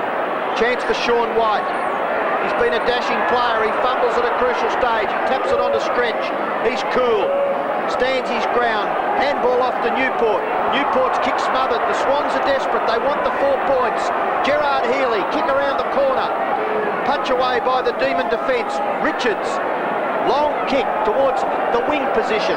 1 Demon, 4 Swans. It's punched away. 7 Swans. Graham Cordy breaks the tackle of Lyon and comes clear and kicks the ball long towards half forward. Play on, says the umpire. He blew the whistle, but the mark's been taken at centre half back for the Demons by Sean White. 21,696 at the MCG today for Melbourne playing Sydney. Here's Richards on the ground, centre half back. Gee, there was nothing gained there by the kick by White. It was a bad pass by White. 86 plays 63, and we're 8 minutes into the last quarter. It comes away to Coop. Coop's kick towards the wing. A fortunate bounce for Yates. Plenty of space. Kicks it up towards half forward, but standing his ground well and taking the mark was Dennis Carroll. Robert Flower appealing that it wasn't a mark, and he may have been penalised for holding the ball. 11th kick coming up for Dennis Carroll. A steadying influence in defence. A long drop punt kick towards the wing. High flyer. Good mark taken by O'Dwyer. A very promising player. Handball back to Yates. Yates forced to kick from nearly a standing position. Up high to half forward. Punched away. The Demons are at ground level. Good play by Coop. Swings around. Kicks it up towards Wilson. Good mark. Brian Wilson well within kicking distance. 5th mark. 12th kick coming up. He punts for goal. It's just offline, through from behind, when the Demons needed a goal badly. It'll take a lot of time over that kick. Brian Wilson seemed to go back and really hurry it. Gee, they've lacked it forward, Melbourne. Their leading goal scorer is Flower with 2 goals, and yet Robbie Flower looks about 10% fit. Away come the Swans out of defence through Potter, up towards half forward. Giles high, but couldn't take the mark. Not a bad hand pass back to Stretch, who's been a superb player on the half-back flank. Chance here for Lovett. The Swans in numbers. Good tackle, Lovett. Down goes Neagle. Play on, says the umpire. And the Swans will get out of this yet. Neil Cordy in a hurry. High to the wing. Richards there. Comes to the back. Square off. If that wasn't a free kick to Lovett at centre-half forward, Richards takes it for the Demons on the wing. It's a little too late. Up towards centre-half forward. Lovett again. Scrambling play. The Swans will get out of trouble. Henwood looks much more comfortable in defence. Handball to Neagle. Neagle's got plenty of time. He's now on the wing. Handball over the top. Gerard Healy looking to handball again. He gets the kick away up towards half forward, and the mark will be taken for Melbourne by Peter Giles. The Demons have got to play on. Move the ball quickly. It's at half back. They trail by 22 points. 86 plays, 64, and we're nearly 11 minutes into the last quarter. And a good mark near centre wing to Glenn Coleman, who's deputised really well in the last 2 weeks for John Ironmonger. His 12th kick. Coleman inside centre half forward. Good Marco Dwyer. Well, he's played football in the second half that I didn't believe he could play. 6 marks to the big redhead. Batterston just on the white line of the centre square. We're 11 minutes into the last quarter. Here's a bit of trouble. Turner. No, it's Newport. And just took the mark before Thripp bowled him over. They're going a bit zigzag, Melbourne. Now Newport goes a bit longer. Right to half forward. White stays at the back. All Melbourne at ground level. Batterston. Great hand pass to Richards, but he went without it. And Lovett's in there and the ball held to him and a ball up. Richards had a second to none opportunity to set something up then, but took his eyes off it. And that's what Melbourne have done all day, Drew. They've really wasted a lot of opportunities up on that half-forward line. Bounce at centre-half forward for the Demons. A big thump away. In the clear is Neagle. Chased by Coop, but he gets the handball away. Potter's there for the Swans. He's got Browning inboard. Browning will run inside the 50-metre line and will nearly kick a goal. Offline. Most unusual for Mark Browning. When he sees the goals loom up, you can nearly put down your glasses. 23 points the difference, so still Melbourne within 4 goals.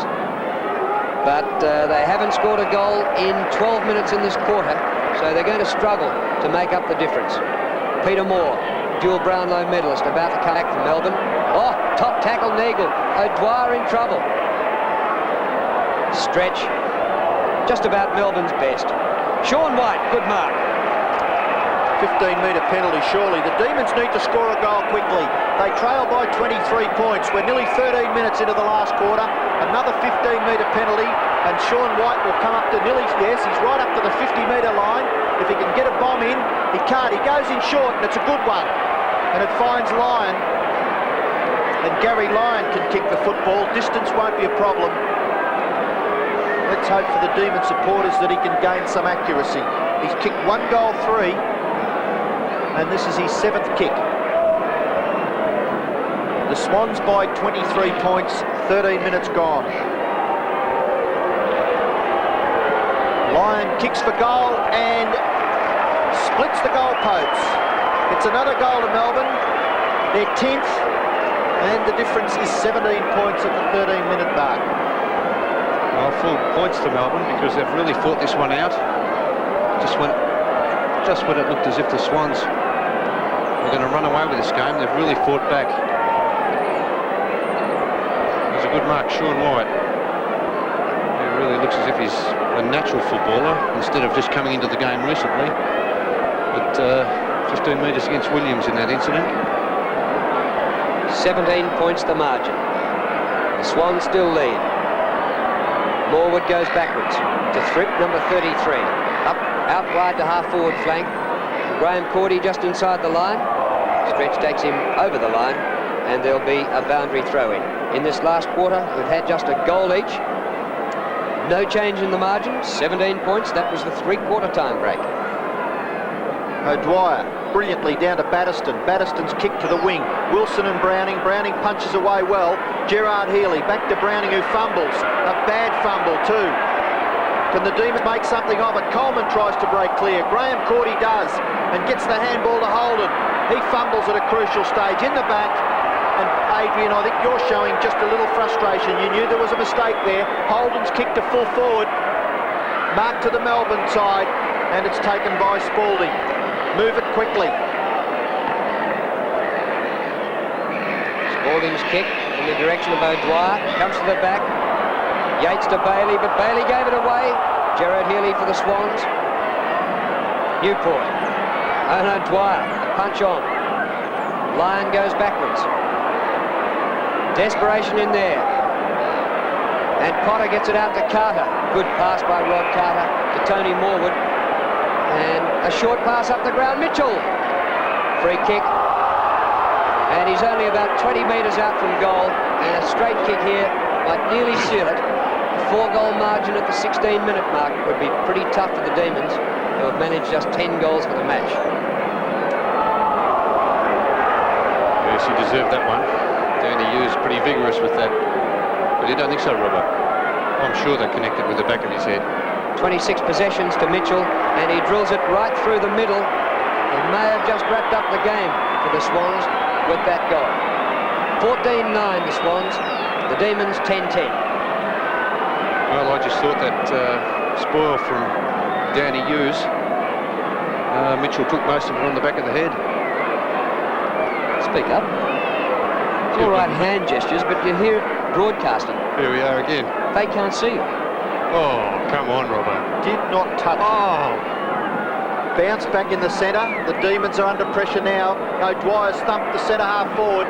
They've just fumbled at crucial stages. Williams pulled off the ball. Chance for Richards. He gets a little kick at it. On the end of that is Neagle. Back towards centre half back, Gerard Healy. Kicks quickly, half forward flank. Outer side of the ground. Yates, a little bit of space, gathers. Kicks around the corner, up towards the wing proper. Bailey. Through comes Coop. Good possession by Williams. Neagle comes clear. Handball over the top. Puts Coleman under a little bit of pressure. It can't get away from O'Dwyer, who chased well. The ball at centre half forward. A kick off the ground by Holden. Out to the forward pocket area. Hughes gathers. He's got a little bit of space. Forced to kick with the left foot. Up towards White. White taps on. Now goes after it again. Sean White. Graham Cordy. And Sean White's been awarded a free kick. Why, I don't know. A pretty even contest and a dead heat. It was great endeavour by Sean White, though. Comes to the back of the pack. Couple of Melbourne players here. 2 Brownlow medalists, Wilson and Moore. Wilson keeps it in. Williams is there. Back to Healy as always. Under pressure. A lucky mark, that one. And fed out to Browning by Henry, was it? Carter. Up towards the centre. Here's Coleman. Long capper. Ducked his head. Umpire pays a free kick for a push in the back. But Warwick Capper outside 50 is too far out to score. Oh, that's another one against Danny Hughes for the same thing as the free kick against Mitchell. Capper's quick kick into the pocket. Tony Morwood backing him up as Mitchell. Newport there. Oh, Mitchell does it well. Keeps his feet on the ground. Comes around and snaps for goal. 15 metres out. Puts it through. Great play by the small Swan Rover. His 3rd goal. And just about puts the result beyond doubt. Back at centre half forward. Warwick Capper flying for the mark.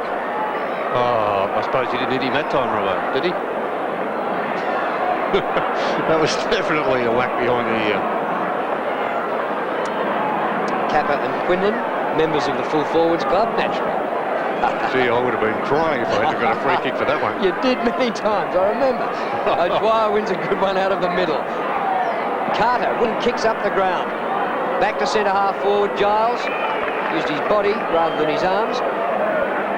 But I think the task impossible now for Melbourne. Back to centre half forward. White up very high. Fripp, caught by Yates. The umpire will ball it up. We're at the 19-minute mark in the last quarter, and Melbourne would need to score 5 goals to nothing to win. 29 points the Swans lead by.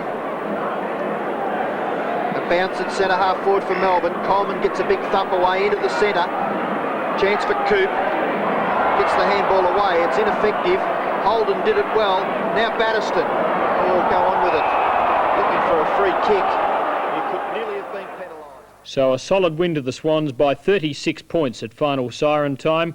They're consolidating in 3rd position. Melbourne now lamenting 2 games out of the top 5, and the Demons struggling after showing early promise. 5 goals to Capper, 3 to Mitchell for the winners, 2 each to Flower and Lyon for Melbourne. Well, now to our wrap-up. Firstly, today's injuries reports and TAB information, and many on the injured list. In fact, at VFL Park, a total of 29 stitches, which we'll get to in a moment. The hapless Trevor Barker, a chip bone in the elbow, doesn't sound too good. Zeno Satsaris, a jarred knee. Doug Hawkins, 13 stitches, heads the tally. Michael Roach, 9. Alan McKellar of Richmond, 7. 29 must just about be a world record from one match. Brian Wilson, again, a broken finger, almost as unlucky as Barker. David Bolton, as you saw, with a dislocated shoulder. And Tim Darcy of Geelong, a leg injury. 4 reports today. Stephen James on a striking charge. Athos Harusalakis of Collingwood on a striking charge. Paul Meldrum, an important one for Carlton, and that might be one that affects the Brownlow medal. Unduly rough play. Brian Wilson having a very bad day on a striking charge. TAB info, Footy Bet, Footscray selection 14, paid very big.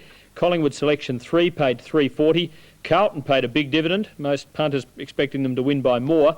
Sydney paid $3.20 and Geelong $3.95. North last night paid $2.85. Today's double, 14 and 3, $190.40, a good dividend. And the quaddie today, a beauty, 3, 1, 11 and 1, $17,994.90. Now to our wrap-up of today's other matches. First to VFL Park, where Footscray played Richmond, and Alan Sunderland reports. Any hopes Richmond had of a victory took a nosedive early in the game when full forward Michael Roach was injured.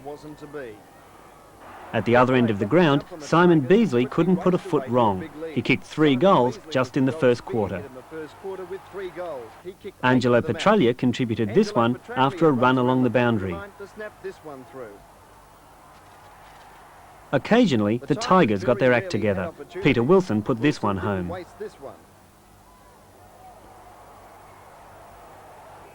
But too often the Tigers came out losers, both in the fights and in the game. McPherson was a regular contributor for Footscray. And in the end, the Bulldogs did as they liked, putting together a 6-goal final quarter. So a big win to Footscray, the 4th on end, a 68-point margin as they kicked 6 goals to none in the last term. 8 goals to Beasley, 4 to McPherson, who's in good form. For Richmond, 4 to Egan, 2 each to Mitchell and Roach. Well, to the other matches now, and at Victoria Park, Collingwood had its 5th win for the season, and a good win it was over Fitzroy. The Lions really in trouble. The final margin there, 26 points. After a very tight first 3 quarters, the Magpies kicked 5-6 to 1-3 in the last term. 7 goals to Brian Taylor, 3 to Atkins for Collingwood, and 2 each to Armstrong, Keane, Handley and Osborne for the Roys. And our guest in the studio is Collingwood's Michael Christian, recruited this season from East Perth. And Mike, just about your best win for the season, it appears on paper. Yes, Tim, it was a really good game. It was very tight for 3 quarters, and as you say, we played well when it mattered, and kicked 5 in the last quarter and won well, yeah. Was there a wind effect out there? Yeah, we had the wind in the final quarter, although it was only a slight one, so although it did have a minor bearing on the game, yeah. A bit of a double rebound for you, I suppose. A shocker over in Perth. It's generally conceded at Collingwood, and then that narrow loss just to really disappoint you as you tried to atone for it last week. So a lot to play for today. For sure, yes. Perth was a real downer for us. That was probably the worst we've played all year. But last week was getting back to something now our best, and today was a lot better, yeah. Lee Matthews isn't given to making big statements to us, but he did tell us late in the week that Thursday night's training was the best he's seen since he's been at Collingwood. Did you feel it was really? Yeah, everyone was really in high spirits. The enthusiasm was there, and we had a really good week. It was a short week, but everyone was really enthusiastic, and especially at home, we came out firing and played well. What was your job today? Well, I had an unusual role actually. I had to play on tag Paul Roos in the first half at centre half forward, so that was a big task. So that was an unusual role, and then played centre half back in the second half. Yeah. How did you find Roos? Very good player, very good pair of hands, and he works pretty hard, yeah. Brian Taylor giving you something to kick to? Yes, Barge, we missed him when he was suspended, and he's really started to play well. Last week I think he kicked 5 or 6, and today 7, so yeah, he's a real bonus for us, yeah. You're enjoying life at Collingwood? Yes, the first couple of weeks were a little getting used to the tempo, but since then it's been really enjoyable, yeah. Thanks for joining us, Mike. Thank you. Good luck for the rest of the season. Well, now to Princes Park, where the upset of the season almost occurred as Carlton beat St Kilda by the narrowest margin, 1 point, and that was after the Saints hit the front by 7 points in the last term. They kicked 7 goals 4 in the last quarter to Carlton's 3-3 to almost snatch a great victory. Wayne Johnston, 3 goals for the Blues, 2 each to Dennis, Hannah, Kernahan and Satori. For the Saints, Rod Owen kicked 7 and Tony Lockett kicked 3.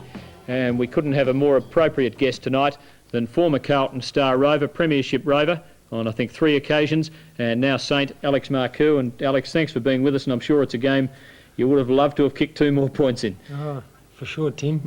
It was a narrow loss. We should have won. What was the feeling going back there? Did you feel a bit nostalgic and homesick?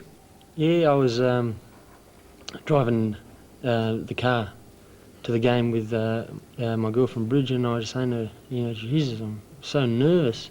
She said, you haven't been like this, all year. And I said, well, I used to play with the guys, and it was funny even running out on the ground. You see guys you played in premierships with, like Johnson and Glascott, and I just sort of thought to myself, yeah, unbelievable.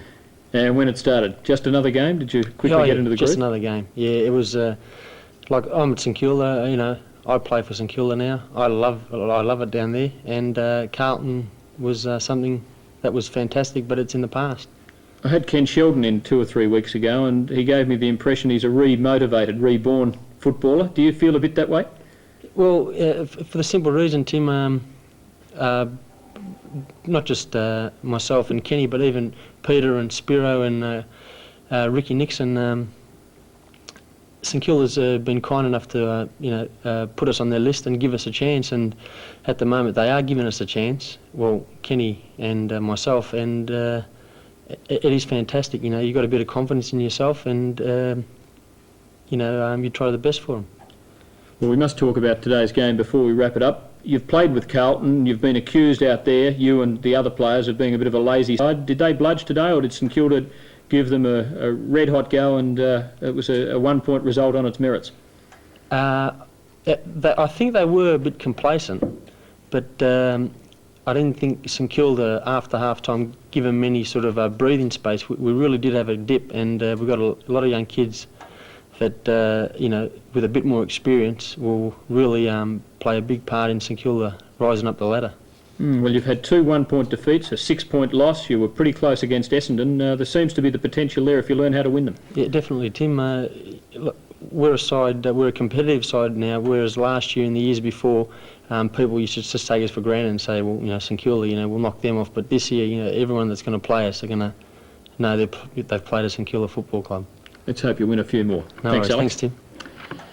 Well, finally, we go back to Kardinia Park. We showed some third-quarter action in which the Cats got away. The Eagles pegged them back, and at three-quarter time, just 3 points in it. We now join it in the early minutes of the exciting final term. It goes out to Exel, he gets it. First for Gavin Exel, who was on interchange most of the third term.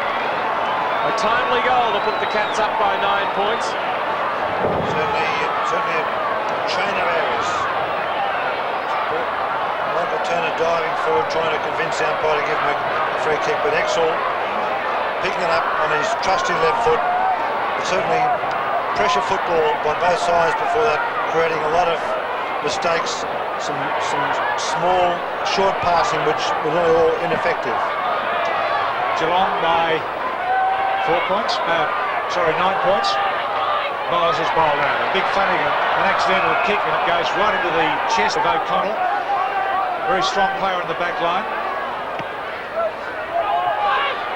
Glenn Innings the target. They slip in front of him. Renstead gets on his fingertips. Breaks the tackle. Back to Glenn Innings. He's got a couple of alternatives here. Back to Renstead, and running is Malaxos in the middle. Gets a lead from Holmes. Goes past him. Up to Ashenko. Big fellows made no mistake about that. Very powerful, very positive mark. And that was mark number 8. And the Eagles are 9 points down.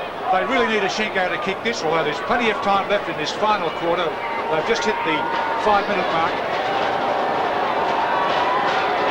There's a big fellow, Ashenko. He's kicked one. And that's sped off to the right-hand side of the goal post. And it's registered behind, and the Eagles trail by 8 points. It's a very awkward kicking style of Alex Ashenko, but he's got a very good pair of hands. Out of those 8 marks, 3 or 4 very strong ones under a lot of pressure, and obviously their forward line, which has been lacking all day, at least he may give them something to aim for if they want to kick long. He'll Geelong have lost Darcy with ankle injury as Buse heads off from full-back. So often he runs it out of defence, wouldn't come up to him. The turf just a little damp, plenty of rain overnight here in Geelong. He wants the free, but it wasn't there. So Glendinning does the ruck work. Against Cleve, in comes Flanagan. Down to Hocking, off to Cole, caught by Renstead. Oh, well done, Murray Renstead. Battling with Flanagan. Ricochets finally to Christensen, caught by the ankle, and the ball will come back. Marty Christensen, half-back flank for Geelong. A little lucky there because they had called play on, and when Geelong lost possession of it, he pulled it back. Christensen's kick to the half-forward line to Exel. Spilled it. Miles read it well for the Eagles. Kicks it to Renstead. Knocked out of his grasp. Hughes a chance. Breaks a tackle. Two of his teammates there. Counts a great player. Beautiful pass on the half volley, or it's a full volley of Abbott. Zanotti runs him into the ground with a play on. Abbott floats on. Mainwaring gets it. Picked up by Gary Cameron across to Scott for Geelong, 40 metres out, and it's all the Eagles. And the man has taken it, Zabigoshenko, handballs it after O'Connell. He's running up a good 50 metres out from goal, kicks it towards Narkle, over his head, brings it again. Well, it's Barrett this time. Narkle ran well, couldn't get it. Good tackle there by the Cats. It was David Cameron, number 36 that time. His namesake in his second game. Gary Cameron's played a rattling good game for the Cats, and the Cats lead by 8 points. We've played almost 8 minutes. I think the fitter team will win this one. Flanagan down nicely, nowhere for Cleve to go. He dived back in, Narkle as well. Oh, he's holding the ball, Phil Narkle.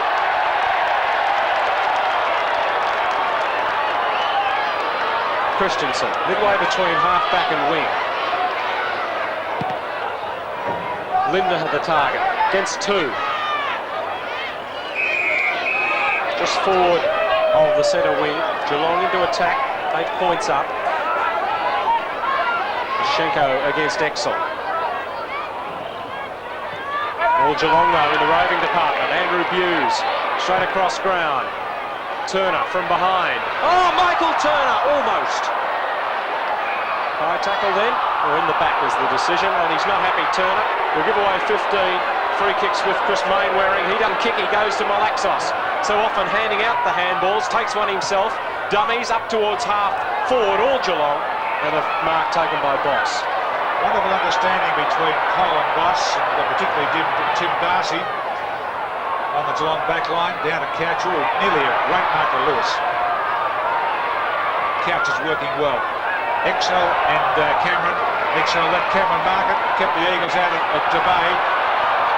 Good play here by Cole. Maybe that's going to... No, it's dropping short into the pocket. Zanotti and Ablett. Dean Turner. Christensen has a chance at this stage. Well played, Zanotti. Belts the ball out of play. Turner now, 60 metres from the Geelong goal. Kicks it up high. Excellent chance. Man in front. Big fellow is Schenko. 10 marks for Alex Schenko. Whistle's gone for 15 metres. Advantage now, play. Off goes Lewis. Told to do so by O'Connell. Draws the man. Puts Anir under pressure now. Good tackle from Darren Flanagan. Back to Lewis it goes. Gives it back to Anir. It might come off this time. Good shepherd from Renstead. Up from Anir. Good defence from Schultz. Fine punch. Boss now. Cool defender. Now the open spaces on the wing. Oh, shocking bounce for Scott. Met heavily by Lewis. Couch for Geelong. All West Coast Eagles though. Malaxos. Fine pass. Matera. Away he goes. Chance for Hart now. David Hart just about knocked up, getting kicked, so he handballs. Matera, number 4 coming up. Goes wide. O'Connell.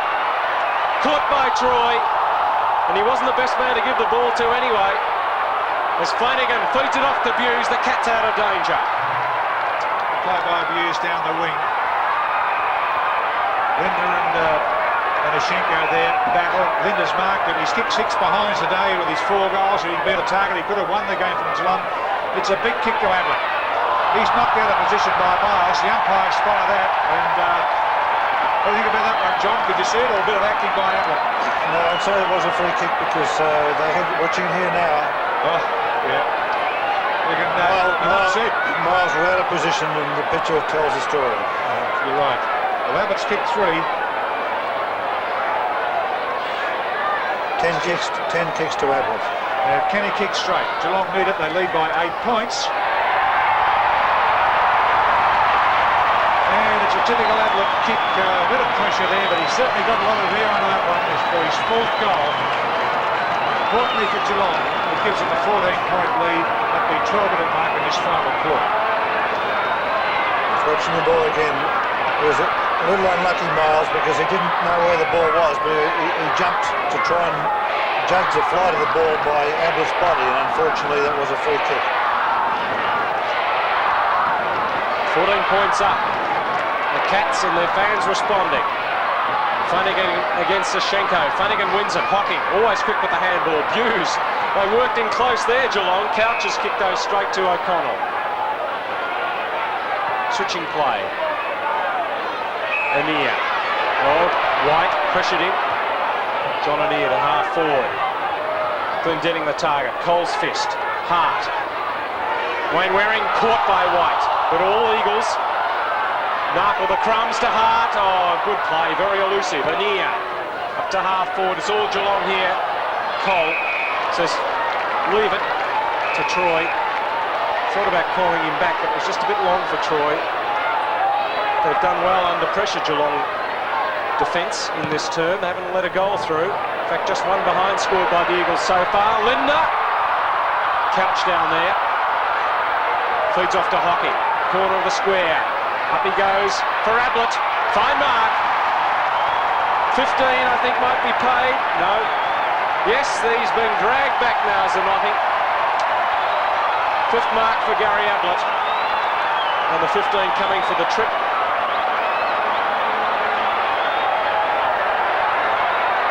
Yeah, the right leg did come out of there. Whether it made contact or not, I don't know. But Ablett's made the job at 15 metres easier, going for number 5.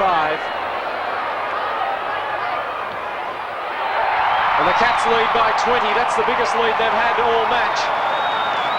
At the 13.5-minute mark of the last quarter.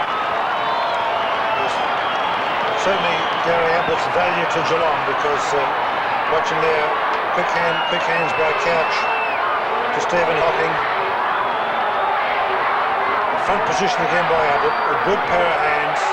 Perhaps a little lucky to get the 15-metre penalty, but he's such a good player when he is playing well for those short bursts that can win the games. A chance to go into a take again as Flanagan wins the tap in the centre. Here runs through, but he's beaten by Barrett. This is Exel this time with a long kick, fading into the forward pocket. Snoddy knocks it back to teammate Mayne Waring, and Mayne Waring helps him out by bringing it back, but Exel's chipped in and is marked again for the Cats in this final turn. He's got a lead this time from Lindner. Ducked his head, he knew he was going to be thumped. David Cameron, Geelong stop this time. Loose man over there's Exel. Fancy footwork here is not good. Back to Scott, and he's tagged strongly. Good play, Eagles there. Picked up by Cameron on the catch. And he sunk it. And a couple of quick goals, I believe, at 15 minutes of the final term have sealed the game against the Eagles. Yes, relentless pressure certainly has found the Eagles out again in this last quarter. Mayne Waring there took his eyes off the ball instead of claiming the ball. Just watching Couch walk into an easy open goal, 20 possessions to Paul Couch. So the Eagles have really got to find something here. 26 points down. Ashenko keeps battling in the ruck, but White gathers it for Geelong to Cole. Bombs it over the wing. Lewis. Between half-back and wing. Goes in the direction of Narkle. Hocking knocks it away, but Renstead's there with support. Oh, fine pass. Malaxos. He's got Barrich making position, and Narkle's kept running. 20-30 first possession for Malaxos. Narkle's kick. Marked by Lockyer.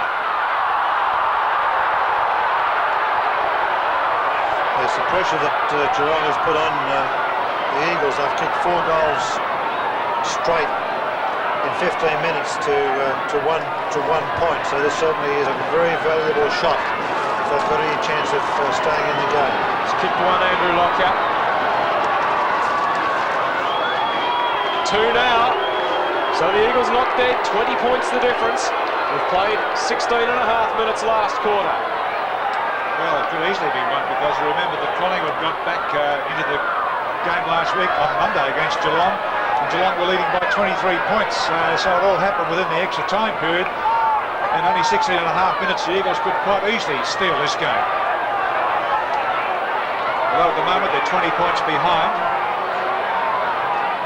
Clearly Geelong are superior in front of goal with Abbott and Linda with 5 and 4 goals, but the Eagles need to attack very quickly here to Glendinning. He shrugs away from Cleave, gets it onto his boot, directs it towards goal, and it's fallen through. Good play by Glendinning with a bit of clout running down his left cheek there, but a gutsy effort from the Eagles skipper. Yes, a badly needed one by their skipper. He turns after a scrimmage, keeps front position, pushing his opponent off, and a great snap. It's badly needed, but Ross has been missing in the last 2 quarters. He's had 1 kick in the second, 1 in the third. So certainly his last 2.5 quarters, he hasn't contributed very much in the forward line for the Eagles. Top shepherd from Lockyer there on the line, and Geelong might miss Darcy in these last minutes. Narkle caught high twice, hands it off to Ushenko. In front it's Cole for Geelong. Had to back his judgment and attack it. Did it well. Oh, great play, Michael Cole. Brilliant football. Real confidence shown there. Under enormous pressure. Kept the ball in front of him. Got the reward to Flanagan. Hughes thought about giving it to White. Tucks it under the arm characteristically. Drives up in the Excel Ablett direction. On the ground, it's Scott off to Ablett. Chips for goal. And he saw he was in 2 minds. Will I pass it inboard or go for them? A little shuffle there by Ablett. Not really sure what he was going to do. And Lewis for the Eagles now directs out to Mainwaring. And a little number 3 darted about 30 metres and 40 metres in. And Lewis placed that kick out beautifully. On the back flank. 91 to 76, the catch in front. The Eagles attacking now. Glendinning again, who didn't get a touch in the third turn. Picked up by Hunt. Shot across here to an ear. Has been a quiet play for the Eagles today. Let's go for an open goal. Not online. It's a behind. Yes, he was looking for targets. The leading ones weren't quite on, so he elected to run a bit further and try and reach the distance. Schultz finds Flanagan. Ball's got to come back. Perhaps the flags haven't finished waving. Well, the umpire hadn't blown time off. As it happens once again, only this time Hughes is the target. Boss, half-back for Geelong. It's shepherding from Schultz. Linda. Pace off to Hocking. Puts him under pressure. Lewis, caught by Hocking. But he's got it to Mainwaring. Get it back to Lewis. In the middle, Chris Lewis keeps it low. Fine pass to Lockyer. Left Schultz 5 metres behind. And this would be a very vital goal. He's kicked 2. This from just inside 50. Gets the breeze to bring it to the right. Wrong side. Not by much. The difference 13 points. We have played 20 minutes. One of Geelong's best, Cole, to kick the ball into play. Very deliberate what he's about this time. Has the run and around the flank. Looking for Cameron. Knocked away from him by Hart. A couple of tired players there just watch the ball dribble over the boundary line. Another throw in. 91 to 78, the Cats by 13 points. Final term, 20-minute mark. Cats defending strongly now as Moss holds it after being tackled by Narkle. Didn't have much time. He didn't either, but it's holding the ball. Narkle to kick the ball from 60 metres out.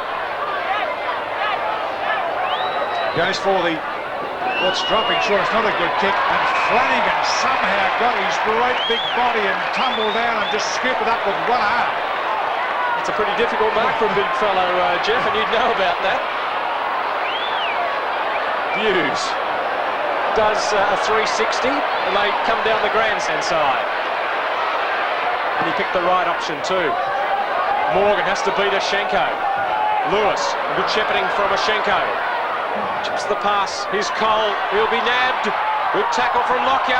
Lets in Holmes, no one to give it to. Taken by the other 33 in white to the wide open spaces. The sun-drenched outer wing here at Kardinia Park. Gary Cameron caught by Lamb. The ball's still in play. Barrich threw it out nicely. Lamb towards half forward. They all wrestle in behind the pack. It's Schultz. Flanagan switches play. Andrew Buse. Now can Geelong get the ball out of defence here? Cameron gave him some shepherding. Lewis has 2 to beat. Taps it, but only as far as Exel. Tries to fend off. Gets the ball towards Boss. And an unorthodox tackle from Lewis. Just a word for him there. As Holmes looks in a bit of trouble. Troy follows him closely. Bounce centre wing. We've played 22 and a half minutes. Difference 13 points in favour of Geelong. Yushenko bears the chest of Boss. Lewis gets the miss kick. And a big last quarter as number 28 for the Eagles, Lewis. A long kick to anywhere. Flanagan again, had it, lost it. Charges after it like a rover. Uses his bulk. Hocking, Backman gets it. Kicks it to the half-forward line.